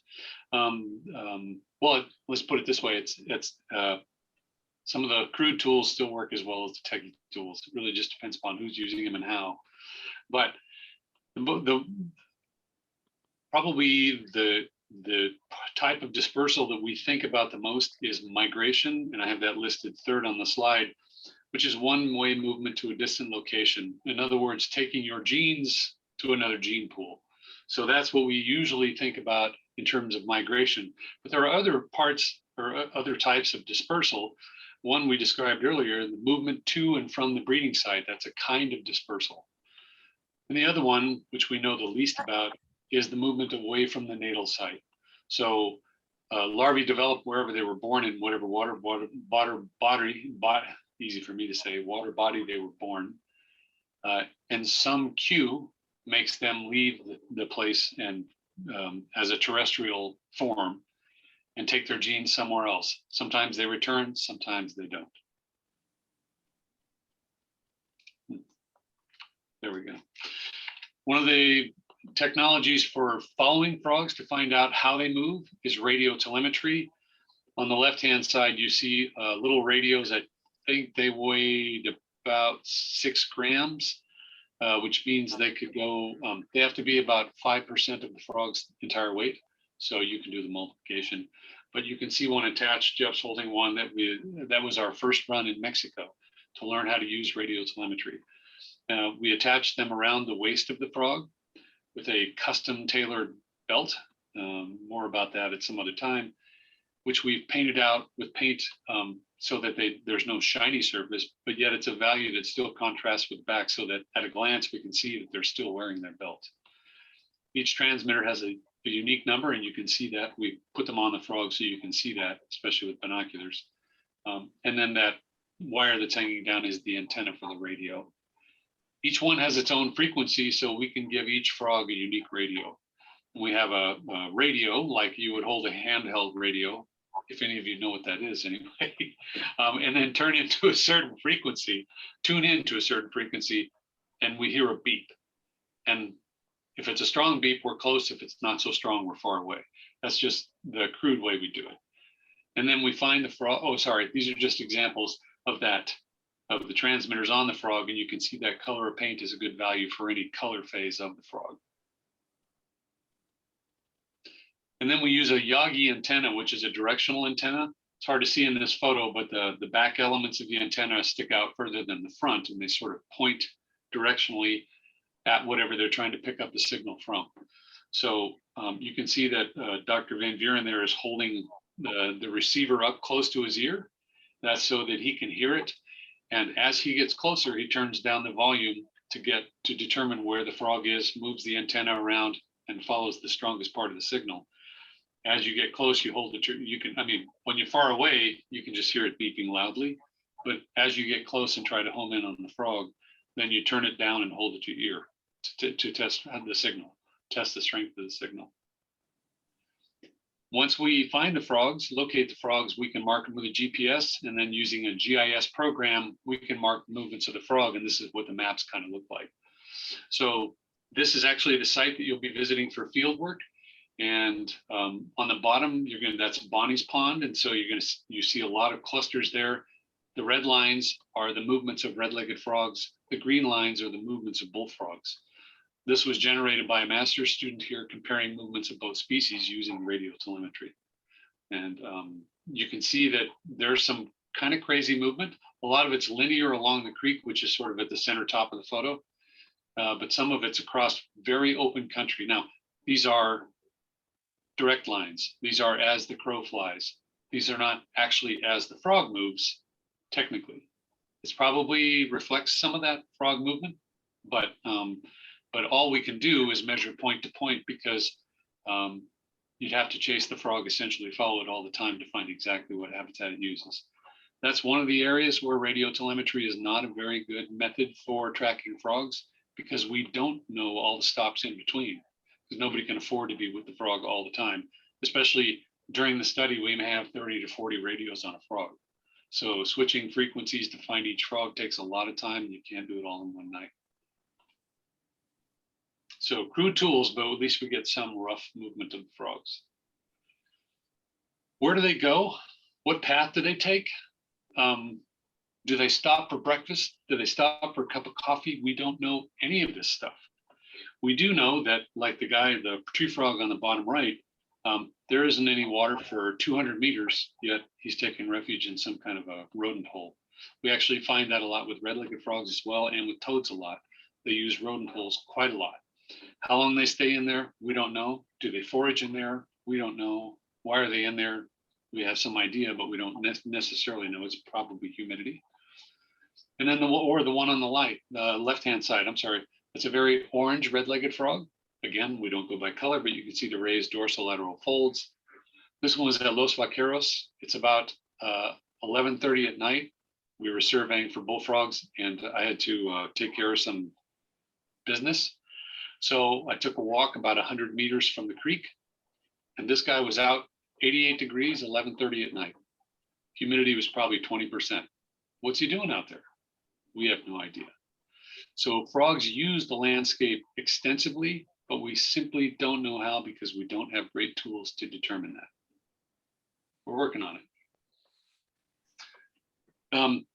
Probably one of the, I would say that the going opinion on migration and dispersal for leaving the native natal pond for metamorphosed frogs that have just transformed from the aquatic form into the adult form, leave the natal pond all at once during the first rains of the fall.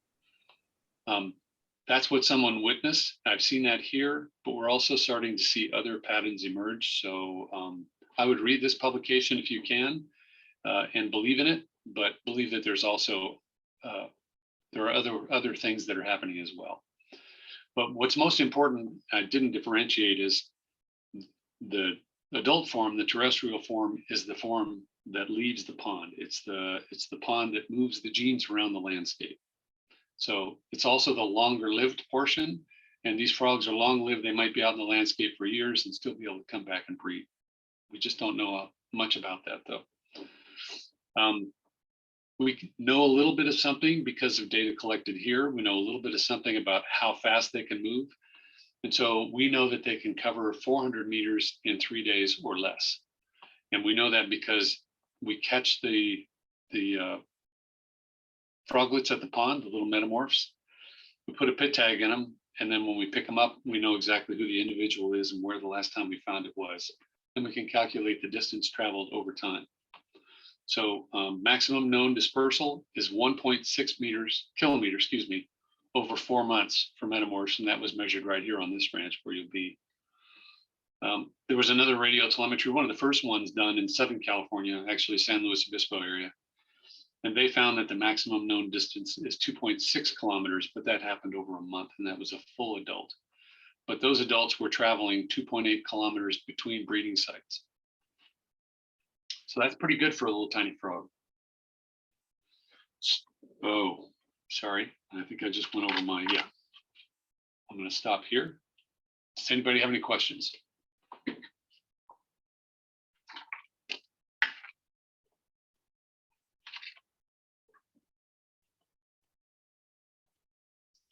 About movements, about telemetry, about pit tags.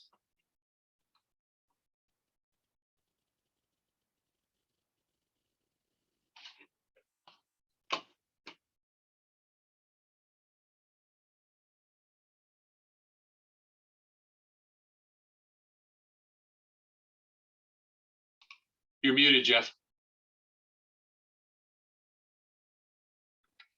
Thanks, I was just talking to myself anyway.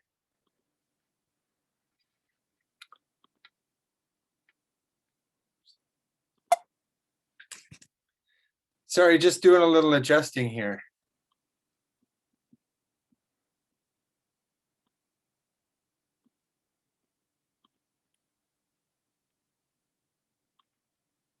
Can you hear me, Jeff?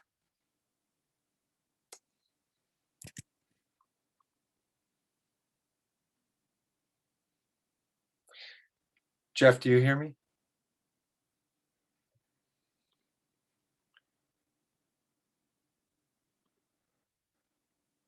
Okay, so I'm going to talk about more relatively boring stuff, but important stuff for you guys to know. This is really going to be more about the listing and the status of the frog in general. This is stuff the service wants you to know because they want you to have some idea of why it is protected the way it is. So California red-legged frog was listed by the state. This is back when it was called California Department of Fish and Game. as a species of special concern in 1994. That was started by Jennings and Hayes in this orange book to the left. They decided, based on the decline of the species and lots of literature that had been written at that time, that the subspecies, because back in 1994 it was a subspecies, Rana aurora dretonii, should be a species of concern in California. So it was listed in their book that they wrote, and now that was 1994. Now, 27 years later, we're still looking at the state considering this animal a species of concern. I've switched to species of concern because it's not a subspecies anymore, it's a species. And we see that in the newer book by Thompson and others that was written in 2015, still keeping the red-legged frog as a species of concern. Now, this is partially political because the state knows that the federal government has listed it as threatened. And if that's the case, then the state is aware that this federal government will address most of the conservation needs and concerns. The difference is, though, that the state government can protect land by regulation and other ways, and the federal government cannot. So the frog still is losing lots of land, lots of habitat to development and for other reasons, but it's not going to change because the state's going to keep this as a species of concern and not shift it up to threatened. It's not even being considered. Hey, Sorry, Jeff, you're not sharing your screen. Right. Oh, sorry. It's all right. Where am I here? Thanks for telling me. I waved my hand, but that wasn't enough. I didn't see your screen. That, no. Oh, okay. Sorry, folks. I'm not a veteran user, so. Okay, here's where I was. How's that? That's good. Thanks, you guys. Thanks for being patient. Okay, so now I'm moving on. Okay, so at the federal level, this was listed at the federal level, so through U.S. Fish and Wildlife Service, as a threatened subspecies. So again, it was a subspecies because of the timing of it. 1996, it was a subspecies right up until Schaefer's paper in 2004, where it became a species. So at the time, what they did was list it as potentially threatened, and there was lots of debate about it. It has to go on the public record. People get to comment. Lots of people get to say that's ridiculous, while other people say, it should be endangered, not threatened. So the comment phase is really critical to the way U.S. Fish and Wildlife Service does this, and they still pushed it out as threatened, which was a good thing for the frog.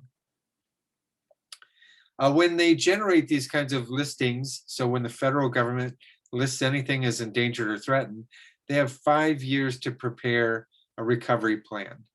So if I go back here and you look at the year that that thing was listed, it was 1996, the federal government has 5 years from 1996 to list that. Did I go too far? Right, there it is. To list that recovery plan and get it finalized. Now you can see the date is 2002, so they went over a little bit. On some species, they still don't have recovery plans 20 or 30 years later. So it was fortunate that the red-legged frog had lots of advocates at the time, and they pushed for the service to make a recovery plan that would help in aiding its recovery. So a recovery plan is a plan designed to figure out ways to get the frog from being listed to not being listed anymore. So they have lots of things in the recovery plan that say, these studies need to be done. Here's what the information we need to find out in order to delist this animal. Here is also an idea of the number of animals we want to see, how much we think it's all going to cost, and who should be doing this stuff. So the recovery plan is now a PDF. You can get it online. Again, because this was before Schaefer, it's the subspecies, but it's all been shifted, sort of grandfathered in as the species now. So this is not available in print anymore. I actually have a print version, but you can get it online and read this thing. It's pretty slow reading. It's not easy to follow some of the stuff.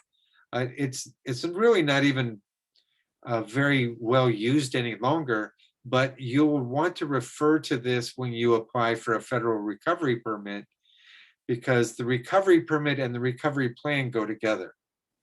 So the recovery plan is really set up not for managing development or habitat loss or that sort of thing.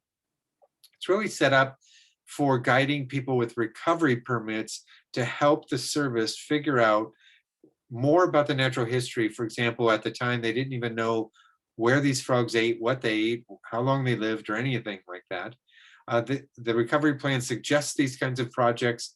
You can apply for a permit suggesting you're going to do one of the projects they're already looking for and get a permit approved and work in that area. And some of those things are pretty broad, like they want you to conduct demographic studies. That means figure out where the frog exists. So you can get a permit just by saying, well, I want to do demographic studies. And that gives you kind of freedom to look all around the state, wherever the frog occurs, and handle and collect the frog. So following a recovery permit is typically going to be the designation of critical habitat. So this is part of the Endangered Species Act, that they're guided by the Endangered Species Act to create, after listing an animal, they create the recovery plan, then they create critical habitat. And critical habitat is completely political, I'm afraid. So initially the service found something like 400,000 acres that they thought should be designated as critical habitat to preserve the frog. Then it goes through the comment phase where the general public gets to say, well, I think you're asking for too much land. It's going to stop logging. It's going to stop development. It's going to stop ag. Here's how much money everybody's going to lose. And the U.S. Fish and Wildlife Service says, oh yeah, you're right. You make a good point. Let's reduce it. And so they reduced it down to such a tiny amount. I don't remember the number, but it's something like 10% of the original area. So we have tiny, tiny, tiny little pockets of critical habitat, and most people don't even know where those things are, but those little patches of land, but they can be found online. You can find them online fairly easily, but the document that has it all written out is the Federal Register. That's where places like the Fish and Wildlife Service announce what they're going to do. So in this case, I put up a little copy of the designation of critical habitat, partly because it's good for people to know these things even exist, but it does say every single square inch of land that is protected as critical habitat and has maps and gives you a pretty good idea of where it is. Now, even though they do that, it's still hard to find it on a big map or Google Earth, so it takes a little while, but you do need to know where critical habitat is because it can affect projects pretty severely. So as I was saying, they elevated everything to the species level, and this is the first page of Schaefer's paper that I referenced when I talked about distribution, and then also about him moving it from subspecies to species. So this paper was relatively famous when it came out. Now it's just one of 300 that he has. He comes out with papers every day. And this one really just did focus on the fact that the red-legged frog, California red-legged frog and the northern red-legged frog were different enough to call them species. And the agencies agreed to that, and that's why the agencies see these two species as different. It's a different side story to talk about something like turtle, Western pond turtle, which is known now by two biologists to be two separate species, but one agency says it's subspecies and one agency says it's species. One agency has one scientific name, the other agency has a different scientific name, and it messes up everybody. So it's very important when these kinds of papers come out that we all read it and kind of read it critically and either accept it or reject it altogether, not have these two different agencies who manage these animals so differently, see them as different names and different, different status as subspecies or species. So lots of little details in that kind of rant, but really I'm just trying to say we can get involved at every level from, fresh out of college to two PhDs later. You can read these papers and be a part of either accepting them or rejecting them. Let's see, where was I going here? So here's where Schaefer decided to look at, so he's looking at the difference in genetic material between these two species, and I'm going to spend exactly no time at all getting through this because nobody wants to read these little figures, and certainly they don't really care what they look like. But what I want to just show is that Schaefer tried to point out one important distinction here, and that is, here's our frog, California red-legged frog I circled in red. And typically people think Reina dratonii, California red-legged frog, and Reina aurora, northern red-legged frog, are essentially like sister taxa, like they are very closely related. They look identical, they sound very similar. They were once thought to integrate quite a bit. And Schaefer looked at this and found something a little bit different. And that was that he looked at the differences between aurora, which is up here in the top, and dratonia with a red circle on it, and noticed that they're distant enough to make them not only two species, but aurora is more similar to Cascade, which is the Cascades frog, than it is the California red-legged frog. So they're more like cousins rather than sisters. So it is actually quite a different species here. And the differences visually to us are insignificant. We would not be able to tell the difference if you had 4 of each in a bucket. But the reality is they're quite different. So it was good that he split them up. So now we know the Cascades frog and the northern red-legged frog, which are adjacent to each other in their range, are much more similar.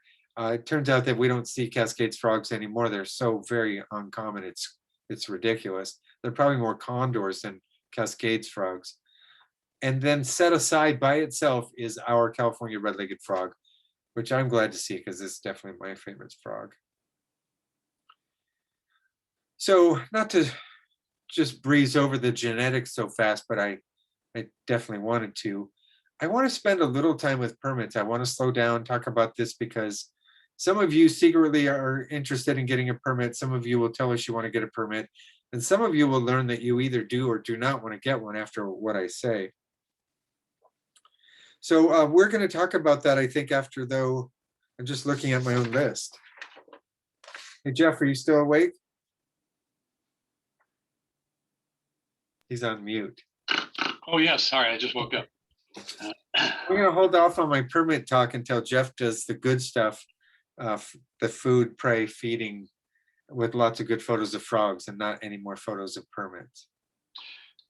I might be disappointing you, sorry. Anyway, pray for terrestrial frogs. I'm not going to do aquatic frogs because they are, the aquatic stage, because they're primarily vegetarian. There are cases of cannibalism, but they are primarily vegetarians, and so they scrape algae off rocks. What can I tell you? But there are only really 3, probably, well, 2 studies. Uh-oh, I'm not moving here. There we go. Hey, Jeff, you aren't sharing your screen. Or you're sharing a Zoom screen. Oh, stop share there. Okay. There's mine. Yeah. How's that? Is that better? Yeah. Okay, I'm going back. So the pretty pictures part. Anyway, sorry. But what I'm trying to say is that larvae are primarily vegetarians. Occasionally will eat one another. Jeff Alvarez has a publication out about that. Whoops, sorry, back again. Adults are primarily insectivorous. They also eat small vertebrates. We don't have very many cases of that, but we don't have very many studies. So my guess is that it happens more often than we think. And if you get 2 different sized frogs of the same species, including red-legged frogs, the big one's going to eat the little one if it gets the chance. That's a big, big caloric intake, and so why not take advantage? They're gape limited, and so that just means that if they can fit it in their mouth, it's going in their mouth. The first diet study, extensive diets, well, not even extensive, 35 frogs, was done by Hayes and Tennant. With just 35 frogs, though, they found 2 vertebrates in the stomach contents. One was Paramiscus, the deer mouse, and then the other one turned out to be a fairly common prey item for California red-legged frogs, and that is tree frogs. So one of the things about timing your breeding season with frogs bigger than you is that you're taking a big risk that you will become a food item for them, and that does happen frequently. Probably the best, most comprehensive diet study to date is done by Megan Bishop It's really an excellent paper, and she looked at several ways to analyze the diet. She looked at museum specimens. She looked at stomach contents, which she flushed out of live frogs. And then she also took tissue samples and looked at radioisotopes. But with her results, all pointed to the fact that the California red-legged frogs eat primarily a terrestrial diet and primarily insects, although the diet shifts quite a lot with season. So she found that in the wet months, California red-legged frogs eat a lot of earthworms. In my current study, which is ongoing, I've never found an earthworm. However, I believe her because in a previous diet study I did with feral pigs, we found that even when stomach contents are stored in a freezer over time, worms, soft tissued worms, digest away and you never find them. So I'm not surprised that she found worms, then I haven't, because I'm looking at only preserved specimens. But beetles, flies, spiders are very important. Tree frogs make up, in the studies, made up only a small portion in both studies, but we actually see it more often anecdotally, and I'm seeing it more in my studies. Flies are a real common prey item. This is a crane fly being swallowed by a red-legged frog. You can see the nice long legs sticking out. That's the family Tipulidae. This is a really frequent prey item in my study. Here's a case in point, a red-legged frog with prey. That frog looks live, the tree frog looks live, but it's not. So when the breeding seasons overlap, a lot of these guys become red-legged frog food, and probably quite important.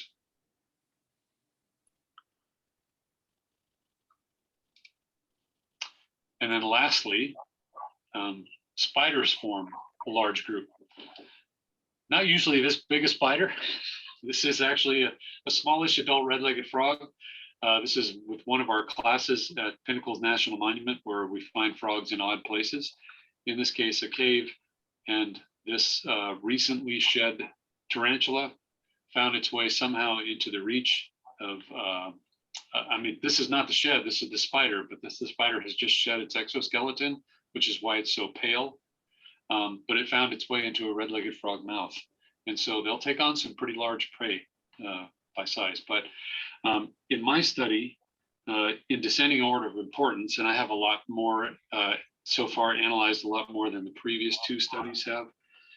In order of importance, Coleoptera, which are the beetles, Diptera, which are the flies, Arania, which are spiders, usually not as big as this guy in the picture. Hemiptera, everybody probably knows water striders, back swimmers, water boatmen, etc. And there are many more that live in the aquatic environment, but they're a very important food of red-legged frogs. And then the opening slide was odonates. So odonates are the dragonflies and the damselflies. They get larvae and they get flying adults. And you'll learn some importance of that in later slides. Odonates figure into another part of the life cycle.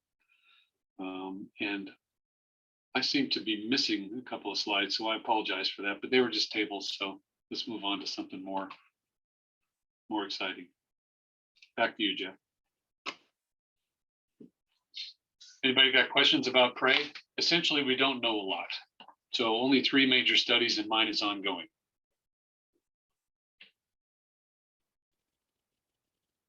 Oh, you're muted again, Jeff.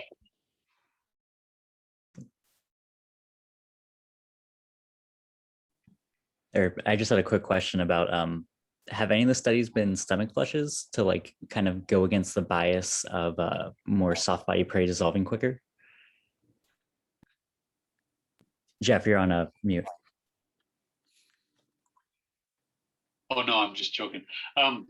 Megan Bishops. So she did stomach flushes and museums, stomach contents, and radioisotopes. So she did all 3. She's actually the one who found the earthworms. So I'm not doing stomach flushes because I don't have permission. And honestly, I don't like it. I'm also not doing radioisotopes because I can't afford it. So I'm just doing the old fashioned dig into the contents and identify them under a scope. is yours, are they take or they preserve specimens? Or like Mine are how? all museum. Mine Oh. are all museum specimens and all from the Museum of Herpetozoology, except for a few from the University at Ensenada. Oh, cool. Mhm. Thank you. You're welcome.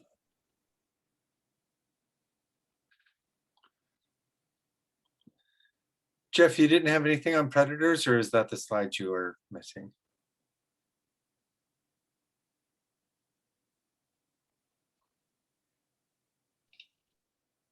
Next section. Okay. Yeah. Okay. So I'll spend a little time on permits here just to kind of wake everybody up. This will be the exciting section. So this is an important section for you guys to know. Some of this I'll probably be reviewing what you guys already know. Some of you may know more about this than I do, but we're going to just kind of go through the kinds of permits where you are working, that you might work under for handling red-legged frogs. And then we're going to eventually get to a state permit and federal permit for you as an individual and talk to you about how that works, how you get it, how long it lasts, what it costs, that sort of thing. So we are going to talk just mostly about Fish and Wildlife Service and CDFW, as opposed to things like National Marine Fisheries Service or the others. Those really aren't going to play a role in this. So with the U.S. Fish and Wildlife Service, so at the federal level, the permitting level, you might work under Section 7. You might, if you have a project and they think there might be red-legged frogs there, but they're not sure, you might go through informal consultation under Section 7. Section 7 really is a section in the law that says the service will administer blah, blah, blah, this stuff about managing endangered and threatened species. So you're working under that law, under that section of the law. And so this is really the time where you call them up and you say, we don't think anything's out there. They say, we don't think anything's out there either. You guys check on the CNUDB or iNaturalist and nobody finds any dots on the map and everybody agrees. So there's no project permit that's required and no personal permits required. You just assume absence of the animal, even if it's present, but you assume absence and then you move on.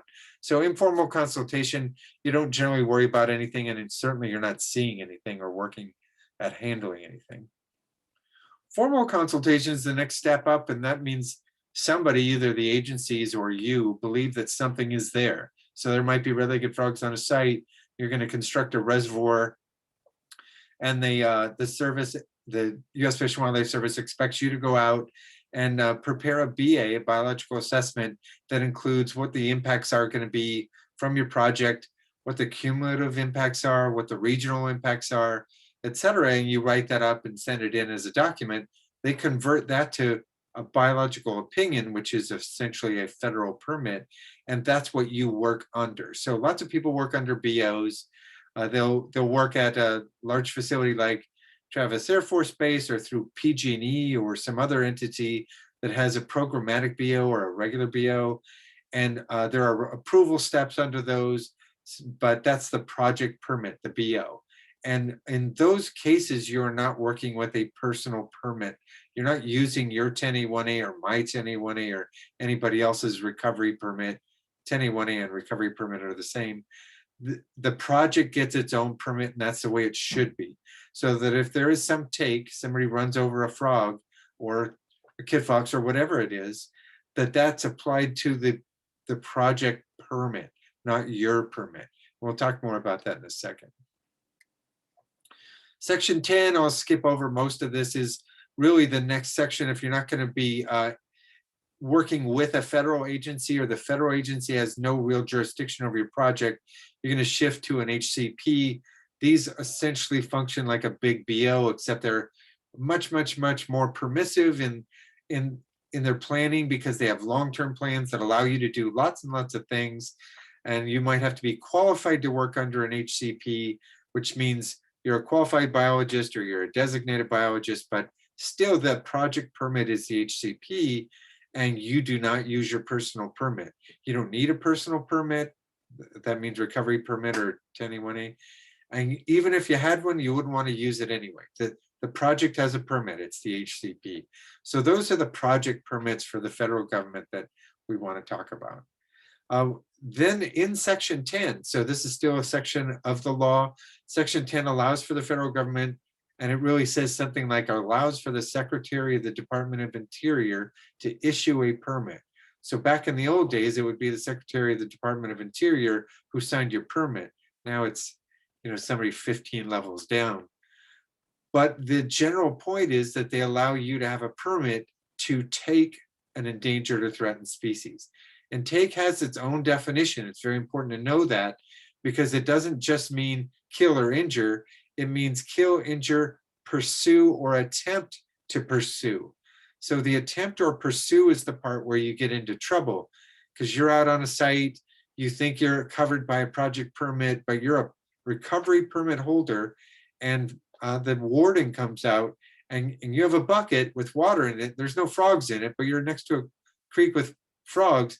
And they say, I think you're in violation of not only ESA, the Endangered Species Act, but CISA, California Endangered Species Act. And in doing so, we're going to write you a ticket and you're not going to get a permit anymore. And you say, well, I don't have any frogs. And they say, yeah, but we believe you were in pursuit of frogs. So be aware that there's that little loose piece where they can get you just for looking, not just catching. So you don't have to have a frog in your hand. You could just be looking at them. And if you have a permit, they expect you to know those differences. So those are important little things that you need to know if you're going to apply. So the recovery permit, or the 10A1A, is a permit for you as an individual. It can be for your company as well. Your company can have one, you can have one, everybody in your company can have one, any arrangement you want. But if you have an individual permit, you've gotten your recovery permit, you should keep it for yourself. Don't add anybody from your company. Don't put it on your company, in your company's name. Put it in your name, get the permit, protect your permit, and use it appropriately. And that may or may not work well with the company you're with, because some companies will see you as a permit holder and expect you to do things that you should not be doing, because you're going to be losing your permit, not your company. Your company will have no problem just throwing you under the bus. So keep in mind that this stuff happens all of the time. If you get a personal permit, put it in your personal name, not your company's name, and don't add anybody to it. Now, we know people will anyway, but I'm telling you, it's not the best idea. But a recovery permit is not for consulting projects. It's not to, let's say you're working on a development for your company and they're doing construction and a frog gets squished and you run over there and pick it up. We don't want you to say that killed frog is on your permit, because your take limit is going to be 1. You're going to have 1 for the year. And that means no more work for you. So we want that to be under a BO or an HCP or some other mechanism so that it goes to the project, not to you. So that's why I say don't use your permit on projects that your company has. There are some exceptions though. And that is that, like for example, tiger salamander or fairy shrimp or similar species, you actually need a permit to do some portions of the sampling.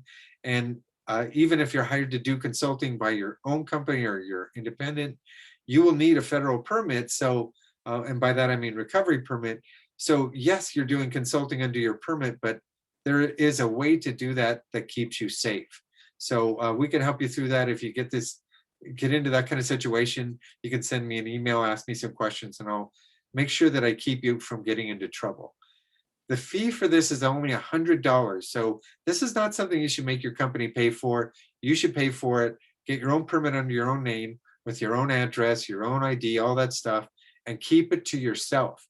I mean, you could tell your company, but what I mean by that is don't let your company tell you, well, we have 5 new seasonals, we need them added to your permit. No, never do that. If you do that, it's going to be hard for me to respond to your emails. So keep that in mind. So here's what my permit looks like. It says individual authorized to independently conduct all activities pursuant to this permit, Jeff A. Alvarez. Now, I don't have anybody else listed on my permit because I listened to my own advice. I'm married to a biologist. She's not on my permit. She has her own permit. I wouldn't put her on there. It turns out I have a little amendment to this permit that says Jeff Wilcox can do workshops under my permit authorization. He's the only one I put on my permit. And I say it again, not my wife. Things will change maybe with my marriage, but they will never change with Jeff. So keep in mind, it should only say your name. Do not add all your company's seasonal people who are going to quit and or do things under your permit that you'll be responsible for. So I really say this over and over and over on purpose. Really guard this like it's your social security number or a big stack of cash. Even better, guard this like it's your cell phone, and you'll be a lot better off. Okay, so on the state level, so that's the federal level. That's its own different thing. It's independent of the state. The state allows you to work on red-legged frogs under an incidental take permit. So that's a project permit.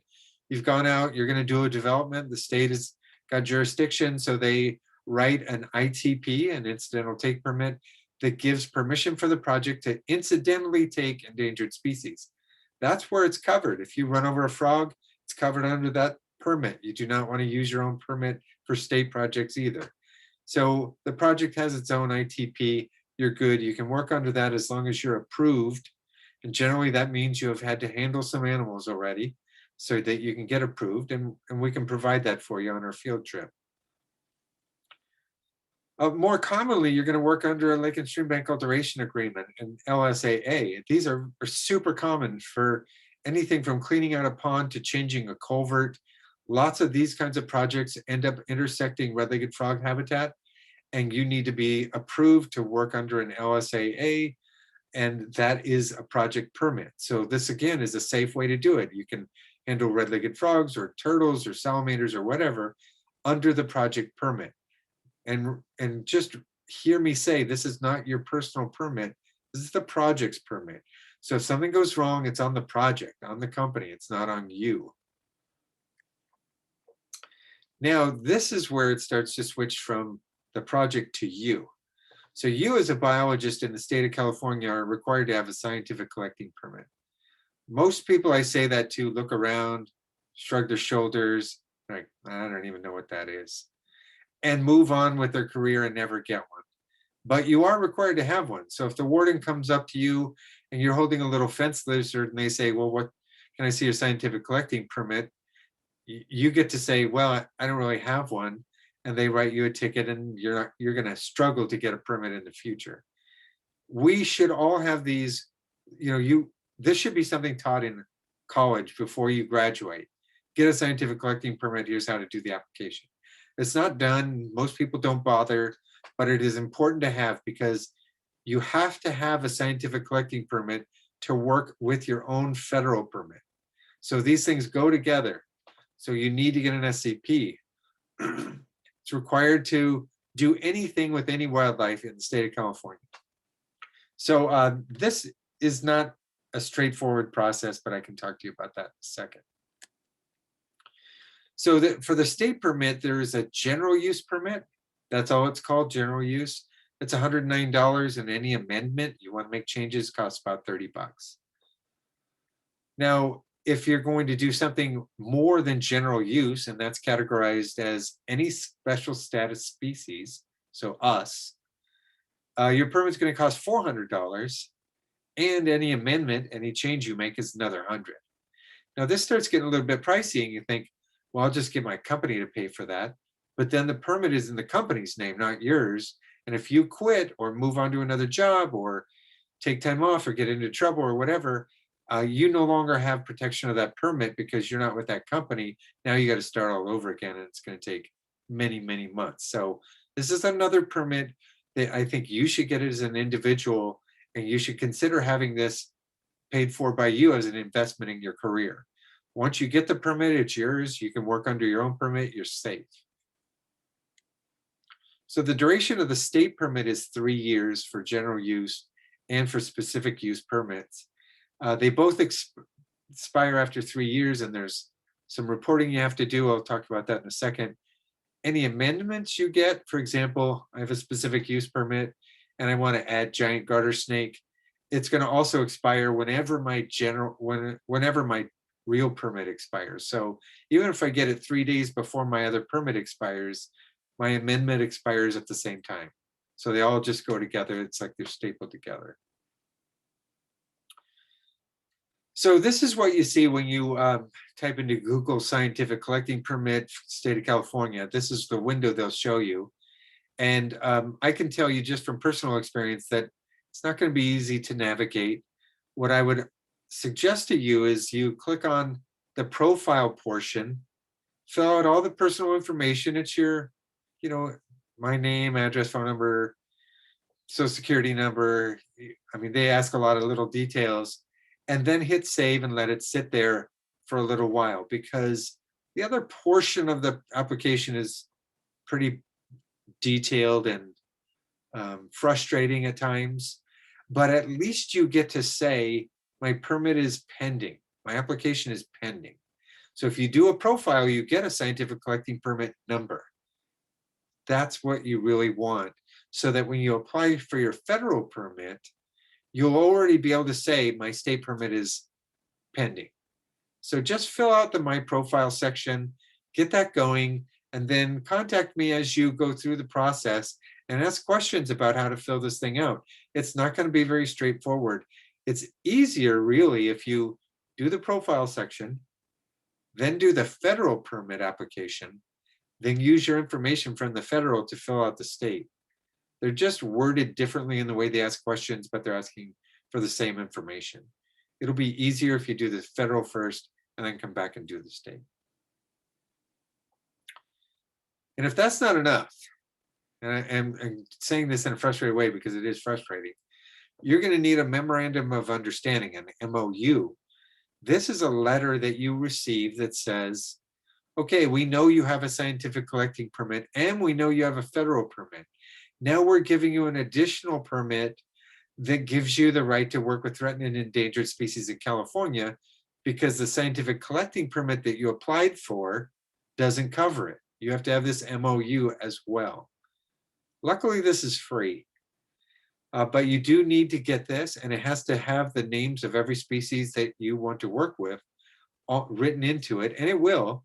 It'll typically be 5 to 10 pages, give you lots of specificity on how you can collect animals, keep them, how long you can keep them, all that sort of thing. And also a little statement at the end that says, make sure you tell us what you caught.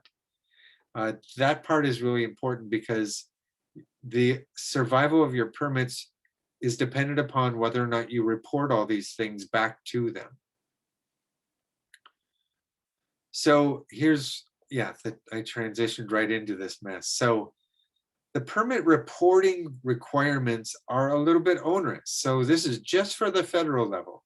Let's say I already have a permit, and I do, and I'm going to work on Alameda whip snakes, which I am. Before I start work, 90 days before I start the work, I have to let them know what I'm going to be doing, where I'm going to be doing it, who's working with me, what I intend to catch, what my methods are. I have to give them all that, just like a little project proposal. And then I wait for them to say, yeah, proceed, and then I can proceed. If I catch things, it's no problem. But if I catch something and it's injured or dead, I have to report that within 24 hours. If I don't, I'm in serious trouble. By serious, I don't mean jail, I mean losing my permit, which is worse than going to jail. So then following your project, so your project, say it ends June 30th, I didn't catch any whip snakes. They don't care if you did or didn't, they still want to get a 90-day post-project report. So now you're writing a report that says, here's my methods, here's what I intended to collect, here's what I collected, here's the results and conclusions of my effort. Then, yes, there's more. At the end of the year, you have to submit an annual report. Now, if you've done your 90-day post-project report, you can just drag that onto your, there's a little PDF, you just drag it onto your PDF, and you're just saying, here's what I submitted before, nothing's changed, there's my annual report. If you're somebody like me who has 11 species on his federal recovery permit that range everywhere from Del Norte County to San Diego County, there's actually 5 offices you have to write the annual report to, and each one has to receive it and acknowledge they received it. Otherwise, you'll get an email like I did last week that says, hey, where's your annual report? If you don't submit it soon, we're going to pull your permit. And they aren't messing around, they do it. So there is some reporting involved in all of this stuff. It's not just, you know, sitting back and saying, I'm a permit holder and just raking in the glory and the money. That's just the federal. Now the state. So the state requires you, just for your SCP, to notify them of any activity you're going to engage in that requires your collecting permit, which is everything. So you have to do that in 2 weeks or a little less. They prefer no more than 2 weeks before you start the work. You also have to submit electronically a wildlife report within 30 days of the renewal or expiration of your permit. If you don't, you're not going to get your permit renewed, or renewed, because you guys don't have one now. And then there's annual reporting for the species of special concern that you're going to be working with under your MOU. So this isn't to dissuade you from getting a permit, it's to let you know there is a lot of extra work behind this, which is why when you get a permit, you go to your company and say, I need $5 more an hour because I'm going to be working harder than I ever have. So in the bigger picture, how does this really affect you guys? That's, I think, what you generally want to know. So it really means if you are handling wildlife in California, you're going to need, especially if it's special status, you're going to need the special use scientific collecting permit and an MOU for your special status species and a federal recovery permit. And you're probably going to need service and or department approval of the project. So be aware that just because you have a permit doesn't give you the right to go do whatever you want. There's a lot to do here. But you know, it puts the responsibility on you, and because it does, and they recognize that you've read all these things and know all these rules, they hold you to it. There's no wiggle room here. They don't let you say, well, this is the first permit I've ever had, I don't know what all these requirements are. They just say, well, if you're that busy, then we'll just take your permit away. So when you're a permitted individual, we're going to just go through a few of these bullet points. You're expected to read and know the limitations of your own permit. This is critical. You're going to get a permit that's probably, you know, a ½ inch thick, and it's going to be horribly boring to read. But I'm going to assure you it's in your best interest to read the entire thing, not the first page, not the part that says, hey, you got a permit, congratulations. Every single bit of it, because you will have asked for the moon and they will have given you a few scraps. And you need to know that, because if you are thinking, well, I asked for pit tagging and I asked for telemetry and I asked to work on condors as well as red-legged frogs, I'm going to go grab me a condor, and you get out there and do that and they find out you didn't have that on your permit because they denied you, you'll lose your permit. So just read your permit. It's really critical. I know at least one person in this group who has a permit who maybe needed to read it a little closer. Want to say anything, Jeff? I could go on and on, but yes, I thought that I had permission to do a certain thing, mostly because I was jumping through all the hoops that they asked me to in order to get a permit, in just the case of telemetry. And so when I got it, I just assumed that they gave me all the permissions that I had asked for because I had done everything so energetically and so quickly and so carefully. And then I did my project and I submitted my annual report, and they said, hey, great report, except that, you know, you don't have permission for this. You don't have permission for that. And oh, by the way, you're only allowed to do so many of these on this. Anyway, it was quite embarrassing. They threatened to take away my permit, and in the end they didn't. But it was because I didn't read my my permit. I simply jumped to conclusions. So don't do what I did. Thanks, Jeff. We throw each other under the bus all the time. So Sorry, are you going to tell your version then? No. I've gotten into trouble more than I want to say. If they enter red CRLF level 2, I'll tell the story. So the next thing is you, when you get a permit, you meet the knowingly standard. What that really means is they don't allow you to deny knowledge of any aspect of your permit. You knowingly went out and collected red-legged frogs when you weren't authorized to do so at that site or in that county or of that life stage or whatever it is. So once you meet the knowingly standard, you're responsible. So the fact that you have to accept responsibility doesn't go well for some people because they don't feel like they were told all this stuff up front, but you get told it in writing. Well, it used to be in writing, now it's in a PDF. So you get told all this stuff in a PDF and you're responsible for not only knowing everything, but for any take occurring under your permit. So if Jeff and I are out and for example, he steps on an Alameda whip snake when I'm out trapping and it dies, that's on me. I'm the permit holder, he's working with me. So I have to call the service and say, probably should have known better, but you know, I had too many people and I wasn't watching where they were walking and one stepped on a snake and it's dead. Now, under those circumstances, and I'm not making some of this stuff up, these are examples, the agencies will say, well, send it over to this museum and you know, be careful in the future. If instead I didn't say anything, let's just say I look around to everybody and say, I'm gonna just throw this in the bushes. This never happened. And trust me, that happens. I'm not saying I did that, I'm just saying it happens. One of those people are gonna know I did it and tell somebody else, and it'll get to the service. I know this for a fact because I live in Sacramento and I eat lunch with some of these folks at the service, and they tell stories about other people like you wouldn't believe.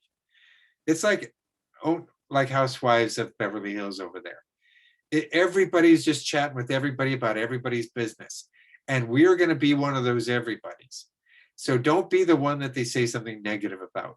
They will get on your case if you're not reporting things and be happy to pull your permit. So if you experience a take, it's not the end of the world if you tell them. It's the end of the world if you don't tell them. And then finally, you're expected to enforce the conditions of your own permit and report compliance. That really does mean that if you're a permit holder working on a project, let's just say you're doing tiger salamander work and you have a fence out there and you're trapping salamanders and everything's going great, you're following all the rules, but the landowner comes out one day and discs over your fence. Well, that's a violation of ESA, first of all, the Endangered Species Act, the California Endangered Species Act, and your permit conditions. Because your permit conditions are going to say, as long as you're trapping, nothing can go on at that site and you're responsible for it. So just because somebody else did it when you weren't there doesn't mean anything. You have to call the agencies and report what happened. This is for your safety as well as for the agencies just to know what's going on. But it's good to be a person who communicates well and frequently. It's not so good to be a person who keeps things to themselves, even if it's through embarrassment or regret or whatever. You just have to get over that piece, realize the sooner you tell them, the faster they're going to say, that sucks. You know, is there anything that can be done? And you say no, and then everybody moves on. But if you don't tell them, it's going to suck, but it's going to suck for you because they're going to hold you responsible, especially if you're not the first person telling them. So habitats is my last group, and I'm going to talk to you guys about that after Jeff talks about predators and prey.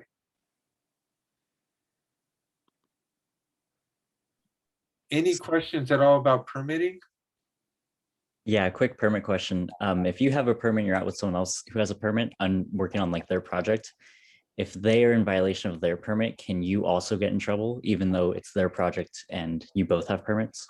You will get into trouble if you do not report them and somebody, say a third person is there. Let's just say Jeff Wilcox is there with you and your colleague is, you know, cracking the skull of some Delta smelt and you don't report them, you're going to go down too. Because Jeff will rat you out. And if he doesn't, he's going to tell me that story at dinner sometime and I'll rat you out. Not because I want to get people in trouble, but because we have to have a standard. We're biologists. We should be not facilitating projects, but protecting and enhancing wildlife populations. I'm a consultant like most people, but that doesn't mean getting somebody's project completed is my problem. That's their problem. My problem is really keeping a good reputation with the agency, conserving wildlife where I can, and doing the best research I can when I'm able to. Thank you. So I know the permit topic is a huge one with lots of details. It just seems like, are you kidding me? I'll never do that. That's not really where we want you to go with your thoughts about it. We just want you to know it's not as easy as some people will say, but it's not as hard as other people will say. And the other people are generally people with permits. People with permits don't want you to get a permit. It's really that whole thing about not feeling special anymore. So ignore them, get the permit if you want it. If you don't want it, don't bother. It's work. But if you want it, it's valuable. So don't let other people stop you. Jeff? The next section is going to be predators and general threats. And we're going to start with a group of organisms called trematodes, common name flukes, which are parasitic worms. Usually have a life cycle that involves 4 to 6 hosts and often includes aquatic snails, aquatic insects, both frog life stages, so the larvae and the adults, if they make it that far, and we'll get there, and a bird or a mammal normally. The one on your screen is Riberoa. It infects the growing joints as the larvae are transitioning into a frog. So you see in this photograph, it's got 2 extra legs.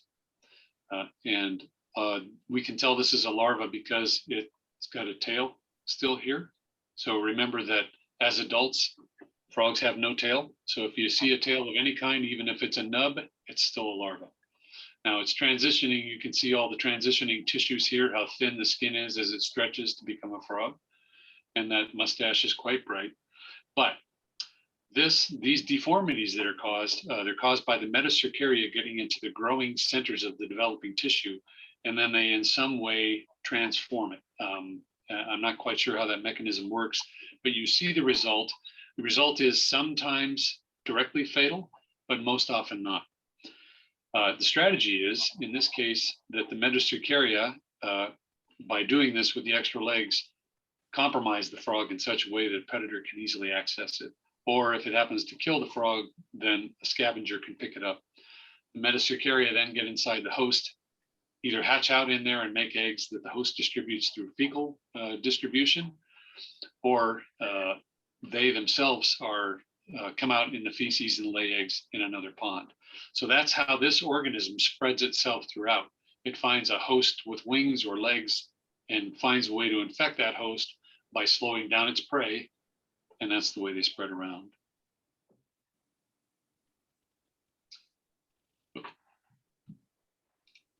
On the wrong screen, sorry. Here's another one, it's called the yellow grub. And I first encountered this one because I was driving about 2 or 3 years ago. I was driving up the road to work. And in the middle of nowhere, in the middle of a road, was a very large bullfrog. It had just rained and it was obviously moving around. So I stopped in the middle of the road and I got out and approached the bullfrog. And as I approached it, I expected it to hop away. When I reached for it, I expected it to hop away. And neither one of those things happened. And when I touched it, it didn't flinch.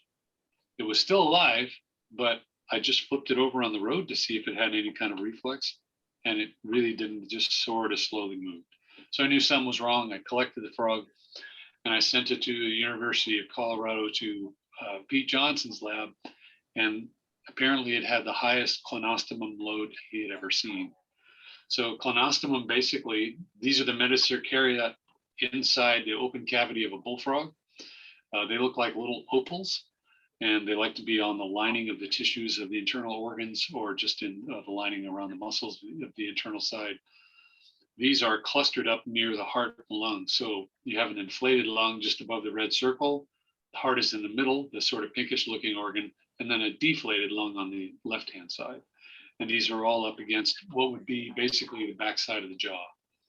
And this frog, I believe, had about 50 of these, and it was only a metamorph. And the one that Pete Johnson processed that I'd sent him had more than 2,000 in it.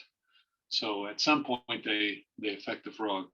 This is one they don't know much about, and in fact, many of these they don't know much about who the vertebrate host is after the frog. So is it a bird? If it's a bird, what specific bird? If it's a mammal, what specific mammal? It's really still an open area of investigation, and if you're a graduate student, this would be a great project to work on. Yellow grubs can also infect fish, and in fact, that's where they're found most often. So this one is primarily an infector of the kidneys, and we actually have two parasites in here. The one is these little beads that look like little tiny beans. This is kinostoma, and it can infect the kidney to the point that the kidneys lose their function and kill the host. In this case, again, a small bullfrog, a metamorph. But the circle is around our old friend Clinostomum. So the parasites loads in these frogs can be mind-boggling, and that it's probably happening to many of the frogs that you're encountering out in the wild. If they're easy to catch, it might be because they have a high parasite load. And they also might disappear pretty quickly because they're pretty easy pickings for predators. This is a female. You can see the developing ovaries right here at the top of the kidneys. This one's really gross, only because they're lung flukes. They live inside the lungs of the frogs. On the left-hand side, you see they're about 4 millimeters long, and there are 4 of them in a lung that's only about 20 meters long.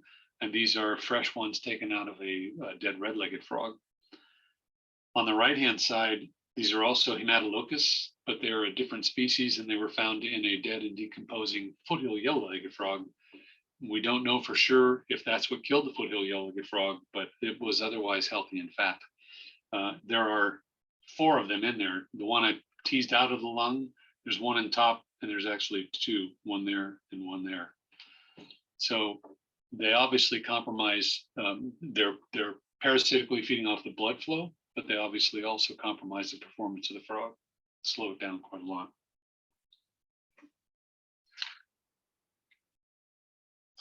External parasites. We don't really know what this is. This is a bullfrog that I caught in Joseph Grant County Park, but this could be viral, possibly. It's like ranavirus, which is a virus that most of us hear about but don't know much about and ignore. But it's one of the reasons that we decontaminate between ponds. Actually, all these are. The most common bacterial infection is red-legged syndrome, and it can be caused by a suite of bacteria. This is what I sent this to a researcher who was whose actually area of study this was, and she thought it was probably some kind of a bacterial infection, but by the time it got to her, it was she couldn't sample it very well. This is probably not the kind of the one you hear about most often is a fungal infection called chytridiomycosis. Normally, it infects animals at the time of transition from the larval phase to the metamorphic phase. Adults can have it and not be symptomatic, so they can carry it from pond to pond. And most often, you don't see this kind of tissue damage with chytrid fungus. It's actually more like red leg syndrome, where you get a blush of red and a lot of burst capillaries on the skin. But these are the most common types of external parasites that you might find. Here's another one, and this is one that actually Jeff has an active project going on. But it seems like most of the leeches that we find on frogs, we find them on all species, red-legged frogs. Well, actually, I haven't found them on bullfrogs, but red-legged frogs and yellow-legged frogs. Most of them seem to be what are called phoretic leeches, in that they're attached only for the ride. When we pull them off, they're firmly attached, but we don't see a wound underneath. So we still don't know, and Jeff is actively investigating whether or not these are a problem for frogs and how many species might be infecting them. But we find them in the ponds, but more commonly in the creeks, and they tend to be restricted to certain pools. So a lot more to investigate here. We also see them on turtles. They get much bigger on turtles. And then predators. So the 2 top photos, I have a whole sequence actually. This is fascinating. This is an aquatic garter snake that caught a bullfrog larva. And this is the initial catch where it caught it on the belly. and then it sort of walked its jaws down to the tip of the tail and then swallowed it tail first. And here on the right-hand side, it's unhinged its jaws and is ready to take in the biggest, fattest part. But obviously this happens to red-legged frogs as well as any other larvae or salamander larvae that are in an aquatic environment. So snakes get a lot of aquatic and adult frogs, larvae and adults. But the thing to think about is something called reciprocal predation. So snakes eat a lot of larvae and they eat a lot of frogs, but a lot of frogs eat snakes. So especially in bullfrog stomachs, we find snakes somewhat frequently.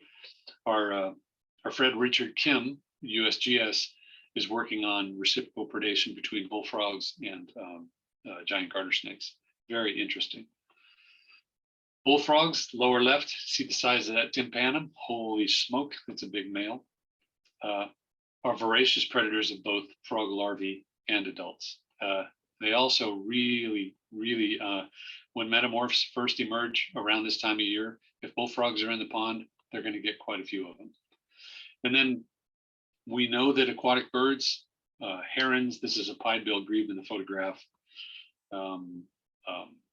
possibly red-shouldered hawks, which are aquatic feeders, possibly shorebirds, all of them are capable of eating both larvae and more metamorphs and possibly even adults. Predators are pretty much everywhere. It's really hard as a permitted biologist. I see Jeff leaning forward, so I'll just tell you that the two legs sticking out of the mouth are those of a juvenile red-legged frog. And so it's difficult as a permit holder when we're responsible for recovery of the species to sit and do nothing about this. But one of the things you realize as a biologist / ecologist is that nature has its own process and you have to allow those processes to happen. But it was tough to watch.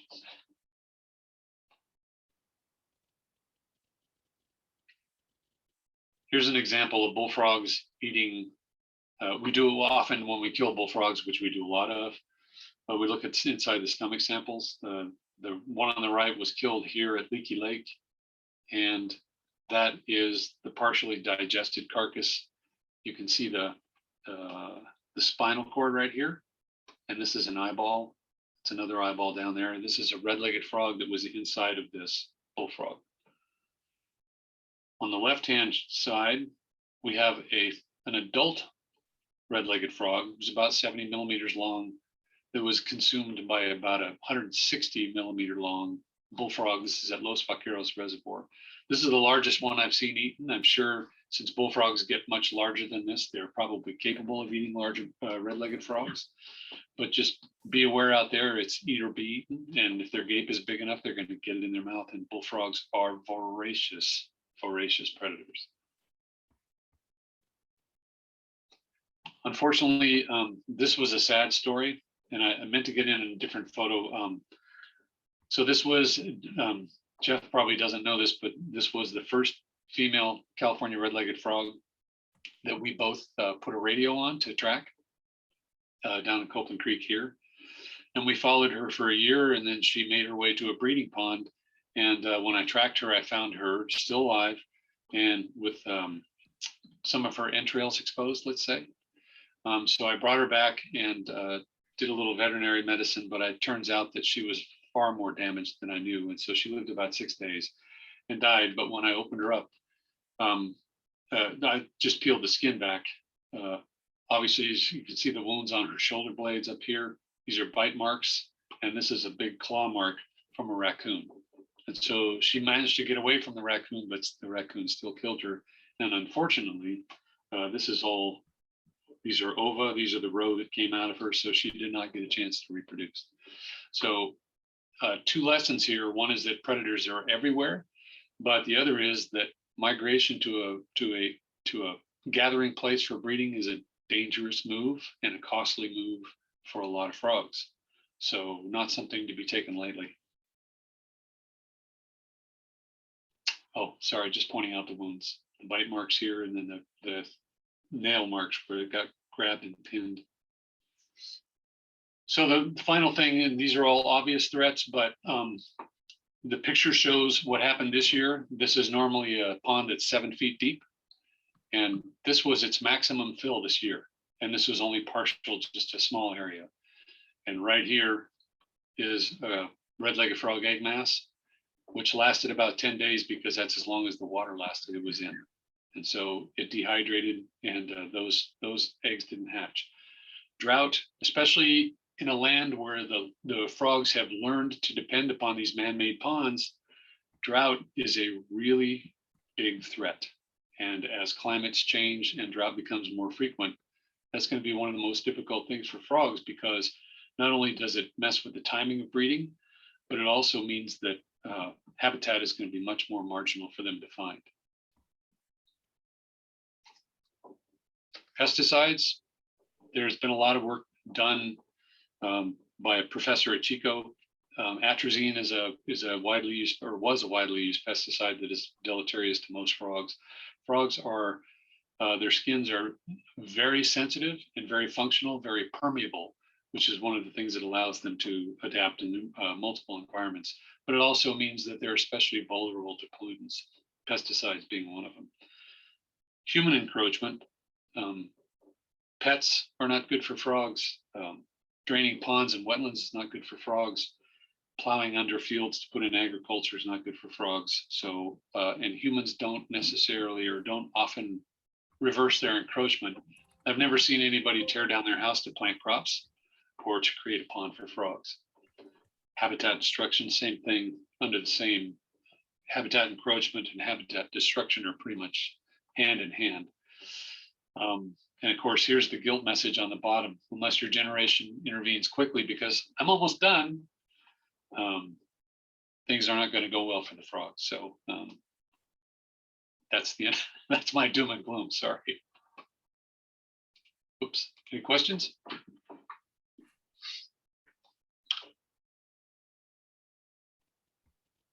Yeah, what are some potential predators for egg masses? Good question. The biggest one we've seen, and such a surprise to us because I'd heard it reported by someone else and didn't believe it, but newts, both Tarica turosa and Tarica granulosa, the rough-skinned newt and the Pacific Coast newt or California newt. In the case of this pond that I showed you that dried out, the ones that didn't dry out were 100% consumed by newts that were in the pond to breed themselves. And there's a much bigger story to that, but the newts ate them all, every single one of them. And in my nearly 20 years doing this, I had never seen that before. I'd seen newts close to the egg masses and maybe nibbling one or two, but I had never seen anything like we saw this year. So the guy that I thought was full of hooey now has credibility in my eyes. So I apologize for being quick to judge, but that is the, other than dehydration, I've never seen direct predation on an egg mass from anything else, just newts. How about you, Jeff? Have you seen any?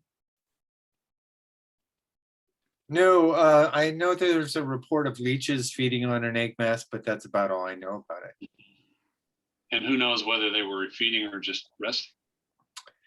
That's a good point, because it's a matter of interpretation. Right.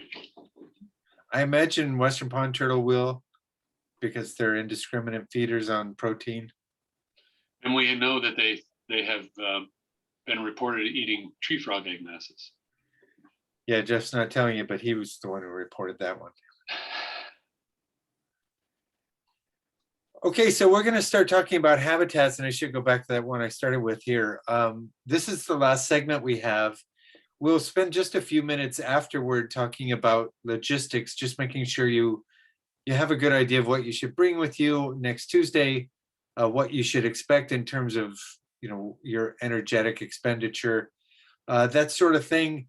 We will tell you a little bit more about what you should expect in terms of handling and catching and that kind of thing too. So we'll end with that, but this will be the last segment we do. So habitats are really what we kind of tend to focus on. So most consultants, if you're a consultant and even agency folks, drive out to a site, look around, kind of kick the dirt and make an assessment pretty quickly. They're here, they're not here. The pond is dry, so no frogs, or the pond is wet, probably frogs, or I see bullfrogs, therefore no redlegs. these are kind of generalizations we hear lots of times. Excuse me. So I start with this photo because I'm going to try to tell a story throughout this presentation of habitats that I'm hoping will stick in your head. If only one thing sticks in your head and you did not know this fact already, I hope this is the one. And that is that red-legged frogs are semi-terrestrial or generally terrestrial amphibians. So in the same way a toad is often found on land, we often find redlegs on land. Now they're often close to water, but that doesn't mean they need water. They just need a little bit of moisture to stay hydrated. And to do that, they'll go down cracks like this or rodent burrows or hide under logs or brush piles or whatever. So if you have a site that is a creek or a pond and it's dry, that should mean nothing to you. You should think about the site as if it were wet and imagine where the frogs might be and come back when it's wet and you'll find them easier. It's easier to find them when it's wet because they'll be close to the edge because there's a lot of invertebrates at the water's edge and certainly adjacent to it, as Jeff was talking about, where they feed. We often see them within maybe 10 meters of the edge of the water, but they're often out of the water. So if you found a bullfrog, it'd be sitting in the water, redleg would be sitting out of the water. So think about this animal as at least semi-terrestrial. It can do very, very well in dry conditions. And if you don't believe that, you have to just think back at where we said the distribution was, all the way through Southern California, through the foothills, through the Coast Range, and into Mexico in the desert. And I'll show you a few photos of that. So we're starting with a frog on land because we want you to think about them also being in areas that are dry. Let me just move along here. But, you know, I'm not going to discard the fact that we always find them around ponds. It's not because the ponds are required. It's because the ponds are optimum. There's lots of invertebrates and vertebrates that come to the edge of the pond. So lots and lots of food. Generally, there's cover right away. If you leap from the shoreline into the water, you're in cover. You're away from a predator. So there's some advantages to being near the water. But I know at this site where I worked, the pond dried one year and the frogs had to do something. So what do? They just moved into the grassland and they find a burrow and wait it out until the pond fills up again. So just because it's dry doesn't mean anything at all. It just means they're not in that pond because it's not wet anymore. Marshes, this is Letson Marsh where Dave Cook did all his master's work. This is a very, very difficult habitat to survey for because the frogs can be absolutely anywhere and they move around in this habitat a lot. So to survey this, you would probably have to come back at night and walk through, zigzagging through all that vegetation, trying to find frogs, which is how Dave did it. But this is a good habitat for frogs. Lots of places to hide, lots of places for prey to hide, and lots of places to escape predators. So freshwater marshes, although they're difficult to survey and we often find 0 or near 0 frogs there, they probably have lots of frogs and they're just hard to find. Coastal creeks is a habitat that's pretty commonly used. So from about Mendocino County all the way down to Santa Barbara County, frogs historically evolved in creeks like this. By coastal creeks, I mean they're very slow flowing and warm in the summer and raging in the winter. And the frogs know how to deal with that. They breed after the big rains typically, not always, certainly, but typically. And they can get out of the water when it's really raging through these kinds of little channels. And in the summer, if it warms up, they know how to move into the upland areas, into burrows, under rocks, that sort of thing, to escape what might be temperatures in the water that are too hot. That's not going to be common, but they certainly can do it. Then creeks in the Sierra foothills are about the same. Again, this is a frog that evolved in creeks, not in ponds. We call it a pond frog, but really we should call it a pool frog. So finding it in pools, like down here, I'm showing where my cursor is, you can see a big pool. We'll definitely find frogs there, as opposed to these little rapids where the frogs don't tend to congregate. If we were in the correct location, we might find foothill yellow-legged frogs up here near where the little rapids are, and red-legged frogs down here in the pond, the pool. I almost said pond there. But the red-leggeds like it in slightly slower water. Then there are ponds in the Sierra foothills that do have red-legged frogs, and we know at least 22 sites now have red legs. All but 3 sites, I think, are in ponds in the foothills.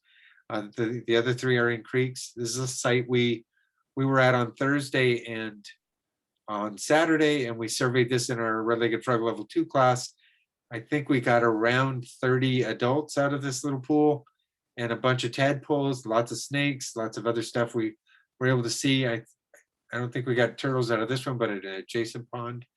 But they co-occur with lots of these kinds of predators like turtles, snakes, and other things. Certainly there are bears at this site. Doesn't seem to keep the frogs from maintaining a population. So just because there are predators around doesn't mean you won't have frogs. I think lots of people kind of dismiss this kind of habitat now. This is in the Central Valley itself. We know there are red-legged frogs in the floor of the valley, despite what you might read. These little ditches look kind of nasty and are in fact kind of nasty sometimes. But frogs seem to be trying to figure out how to survive in them anyway. So the fact that it's just a straight ditch that's against a bunch of houses on one side and rice fields on the other doesn't mean you won't find frogs in it. You really got to survey anything that's aquatic. And if it's not wet at the time, come back when it is wet.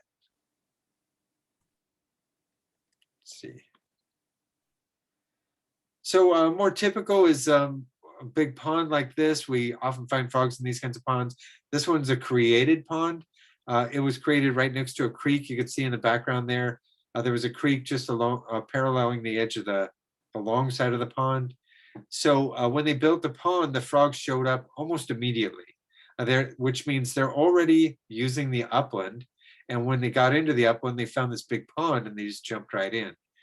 And I think for the 18 years or so that I was working there, 18 of the 20 years I was working there, we found frogs in these ponds. The only time we didn't is when the ponds became choked off with vegetation. And I would say again that the frogs are still there, we're just not seeing them. So in Bay Area, sections of the Bay Area where there is either perennial or ephemeral creeks and streams, sometimes you get lucky and you find something like a beaver dam that makes a nice pool. So you have moving water habitat, you have slow water habitat, and something like this is just perfect for red-legged frogs. So we found frogs in the dams themselves as cover. They're using the dam as cover. They're in the pool for sure. They breed in these pools and there are lots of tadpoles in them. If a beaver makes a bank burrow, so it burrows into the side of the dirt, the frogs go up into those for cover as well. We found them in there. So beavers seem to be just a great addition to habitat that has red-legged frogs. They enhance the habitat. Costs you nothing to have a beaver come in and cut down a few of your restoration trees and make a dam out of them. This turns out to be a site where there was a restoration project, and having the beavers there cutting them down was a blessing in my mind, because the restoration project wasn't a blessing for the red-legged frogs. It's a longer story, we could tell it some other time. And then again, I'm going to say this over and over, these ephemeral ponds that dry down, that have frogs when they're wet, still have frogs when they're dry. They just go down into these little desiccation cracks where the pond is drying. But if you look into the crack, it's going to be moist down in there. And the frog's going to tuck itself down in there, wait for it to get a little moist again from a rain event or from groundwater coming up. And they just hang out at these sites. If not in these cracks, they'll move into this cattail patch, be deep in the center of the cattail patch under a bunch of dead vegetation and just waiting things out. We've also found turtles in that kind of habitat when the pond's been dry for months. So these kinds of sites, just because they dry out, don't mean anything. They still are great habitat.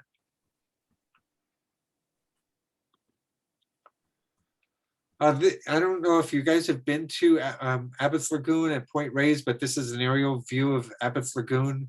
So we're looking to the west from the ocean side. Abbott's Lagoon is an estuarine lagoon, so it is salty and fresh. It's a brackish water site. We find red-legged frogs at this site every time we go.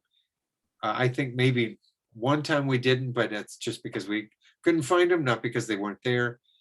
This site has a lot of salt water influence. You can see how close the ocean is. Makes no difference to the frog. This frog can tolerate brackish water habitats pretty easily. I've been at sites where I'm looking in a lagoon with my back to the ocean, but I'm watching the waves because I'm thinking one's going to crash on top of me. They're so close.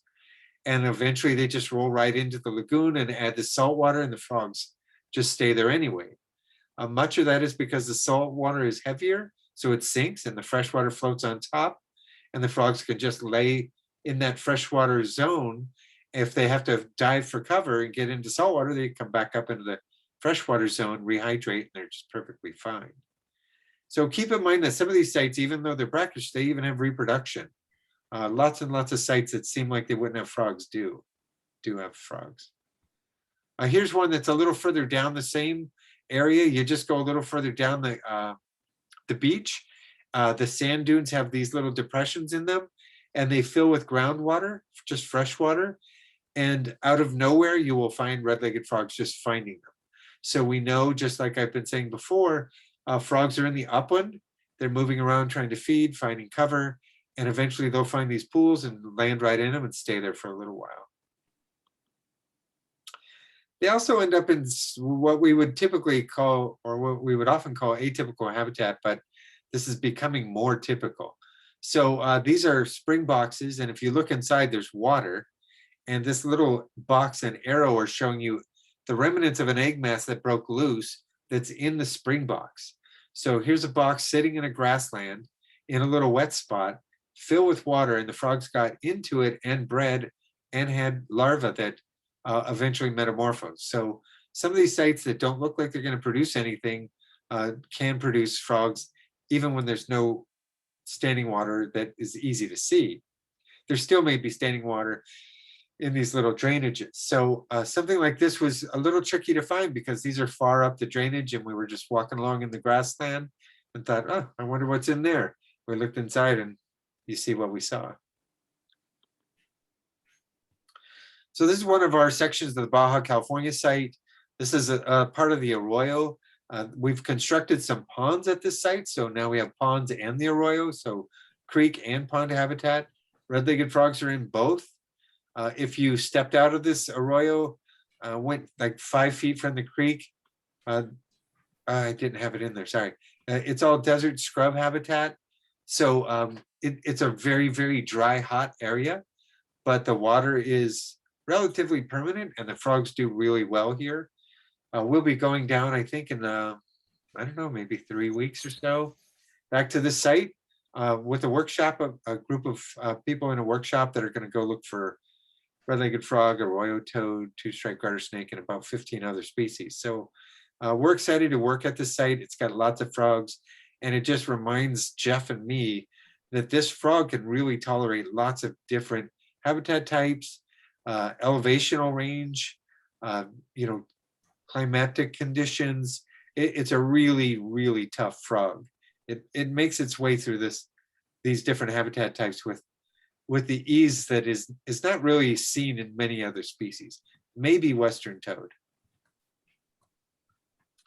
So I give you an aerial photo of a pond, because this is what we think of as typical red-legged frog habitat. But really what we want you to think more about is something like this. So right in the center is that same pond, and I'm outlining the habitat. It includes the pond, but it includes all this upland too, because the upland is important and in fact critical to the frog. They need it to move back and forth between sites. They need it for cover when the pond dries out. They use it during other periods of the evening for feeding. So the upland habitat is as important as the aquatic habitat.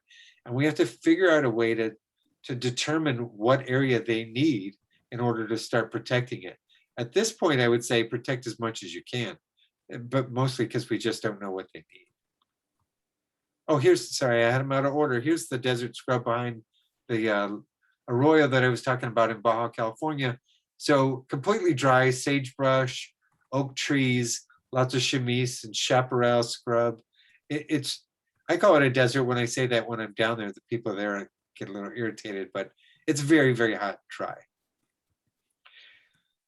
This is also an important photo to show because this is probably the most common historic habitat for frogs. Little creeks, little drainages, systems that probably dried most of the year, part of the year. Red-legged frogs evolved in this kind of habitat. And I show it sort of in the broad scale view because I want to remind you that the upland is also a habitat. And I show this because this is a side view of the same shot that I just showed. So I'm on the road looking toward the west here, and the arrows are really pointing to areas where we actually and literally found frogs. So in the grassland, away from the creek, seemingly they're lost, but we don't really believe that anymore. We just believe that they use grasslands and the surrounding upland and adjacent habitat in ways we just didn't understand before. So that habitat is as valuable as the creek habitat. You need to save both if you're going to save the frog. So that's the end of our habitat discussion, mostly because we just have some examples and we want you to recognize that the examples are highly variable, partly because we're still learning a lot. We go to lots of places and look at lots of frogs under lots of conditions. And often Jeff and I are just kind of shrugging our shoulders thinking, really, here too? Jeff mentioned one at Pinnacles that we go to in October where they're in a cave. And then we found them in another cave system in Tracy. So, you know, these things are happening and kind of adding up to the fact that this frog can tolerate a huge range of habitat types. And if you're looking for the frog, we at least, Jeff and I, consider it anywhere in its distribution, it's going to also be present. You just need to find it. It doesn't mean it's present everywhere all of the time, but if you go frequently enough, you're going to find them. So the idea is keep your mind open, help us to figure it out. And if you see any, put them on iNaturalist or CNDB so the rest of us will know where they are too. So I'm happy to answer a few questions, but I can also, with Jeff's help, answer questions about logistics. We want to give you just a very brief rundown on what you should be expecting at the field event. I'll send out an email that's going to be more complete because we don't have everybody with us today. But one of the important things I want you to know is when you come to the field event, and Jacob can, I think, support this, Jeff and I will not be catching any frogs. We just have caught enough frogs in our life. We love them. We will handle the ones you catch, but we want you to catch frogs. It's partly for you to get used to catching frogs, but also because what's the point of a workshop if you're not handling? That's generally our feeling. If you want to come along and not handle frogs, that's fine. But really, we're going to help you to learn how to do it, help you to be comfortable, help you to figure out male from female, different ages, how to hold them, how to measure them, all that stuff. But we want you to do the catching and the handling. And with that in mind, I just want to take the pressure off and say, we don't count how many times you miss. We count how many times you catch things. So missing is part of it. We don't care if you miss. Nobody's going to be keeping track or making fun because we all miss. Jeff and I definitely miss all the time. And the older we get, the more we miss. So you guys don't have that excuse. So we're going to help you to figure out how to grab them. And you're going to grab everything that has eyes, except spiders. No spiders. So we do want you to be ready for that. So with that in mind, you should bring waders if you have them. If you don't, you might consider getting them because you're going to be needing them for red-legged frog work. We would recommend chest waders first, hip waders second. And if none of that works and you have rubber boots, then just bring rubber boots because we're actually going to be doing a little bit of walking too. So that's the sort of the very, very general component of the workshop. We want you to see habitat during the day. We'll do some sampling during the day, but the majority is going to be at night. So we do want you to be ready for that too. That means bring a headlamp. We'll tell you what kind. If you don't have one, we have some to loan out. It's not a problem. You don't have to go buy one right away. But we want you to have a good one. So we'll tell you something about that stuff too. So I do know that a few people have emailed and asked about the camping situation. I think I'll email everybody and just kind of give you sort of the logistics on that piece, but you're certainly welcome to camp. We'll provide breakfast the next day. We'll definitely be there till probably about 11 o'clock. And then after that, you're kind of on your own. You can stay in camp, or you can head out, or go to your hotel, or whatever it's going to be that you're choosing to do. We should say up front that the credit you get for a workshop like this, a level 1, is for attending the lecture, which all of you guys did, obviously, but also attending the field. So we want you to attend lecture and field. If you just absolutely cannot make it to the field, don't give up. Just contact us. We'll try to work something out with either another workshop we're doing or with some research project we're doing. We want to make sure you get what you not only paid for, but really attended for. I mean, you guys attended for a reason, so we want you to get that. Any questions at all?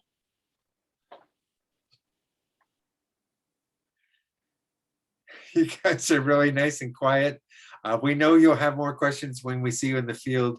No doubt. That's not a problem. We expect that anyway. And then also, if you just have questions in general, you can email Jeff and me before you attend. We know somewhere on Tuesday, next Tuesday, somewhere on the following Tuesday. So a few of you have more time to think about it, but if you're coming next Tuesday and you don't have a light or don't have waiters, and you have some questions about that, feel free to ask. I'll be here in front of my desk for a while, so you could ask even today if you need to. We're still good to use quat, right, to decon? Yeah. Yeah, we'll bring the quat. We'll bring all the, yeah, sorry, Jeff. It's all right. No, we have it here, so we're good. Yeah, we'll bring all the equipment that you would normally use so you can see what you would assemble together to do a bunch of people really quickly. We do have dip nets, but we generally don't use dip nets to collect frogs. We use these. So bring your hands. No gloves. Far better than dip nets. Yeah, no gloves, because slippery frogs and gloves don't get along. It'll be a great night. We'll see lots of stuff. I don't want to say I guarantee it, but I'm pretty certain. Jacob could attest to the fact that we see quite a bit. Yeah, there's definitely gonna be a lot more than probably just CRLF that we'll see. Also, like, go into it with I wouldn't expect your waders to protect like your shirt or jacket in any regard. We'll give you a few pointers on avoiding going under and avoiding losing your phone. We do recommend you put your phone in a Ziploc bag, even if it's waterproof. It might end up on the bottom of the creek, and it might take us a little while to fish it out. Every trip, it seems like we're losing a phone somewhere. There's also cow poop out there, so be prepared for. We actually have a pool called telephone pool. Yeah. Yeah. But it's perfectly safe, perfectly fine, and I think you'll do well. Jacob's been out there several times. That's why we keep kind of referring to him. But for the rest of you, it's a pretty easy site to navigate. I'll send directions to everybody. We'll meet in Petaluma at a Safeway, and I'll guide you up the hill so no one gets lost. And we'll work out those details when we're up there. We'll make sure everybody has a good time and handles as many as we can grab. If you miss the gathering at the parking lot to follow Jeff up, and you have to come up on your own, which often happens, do not use Google Maps to get here. Follow Jeff's directions. Google Maps will take you 45 minutes from here, and that's 45 minutes you're never going to get back. Yeah, I'll add that to the email just so you guys know for sure. But I think you're going to have a good time. We always have a great time. I've handled a lot of frogs, and I still get excited when we go out to handle more frogs. And when he says that, it means something, because nobody has handled more frogs in the state, even close, than he has. And nobody's worked on them for longer than he has. And nobody knows more about them than he does. And that includes me by half. So it's a privilege to work with him. Listen to what he says. I better turn my light off so I don't show my red face. Sorry. Okay, folks, unless you have any questions, we're going to let you go. I think it's a little earlier than we expected, but I think that's probably an advantage to everybody, including Jeff and me, because we'll be able to save our voice for Tuesday. Thank you so much for holding this course. This is really great. You're welcome. Thank you. Yes, thank you. We're actually happy to do it. Very happy, actually. It's more fun than you realize. So I have a quick question. You keep saying next Tuesday. Is it Tuesday the 20th or Wednesday the 21st? Tuesday the 20th. Oh, it is Tuesday the 20th. Okay. Yeah. Yes. And Thank then you. there's also Tuesday the 27th is also an option. Okay.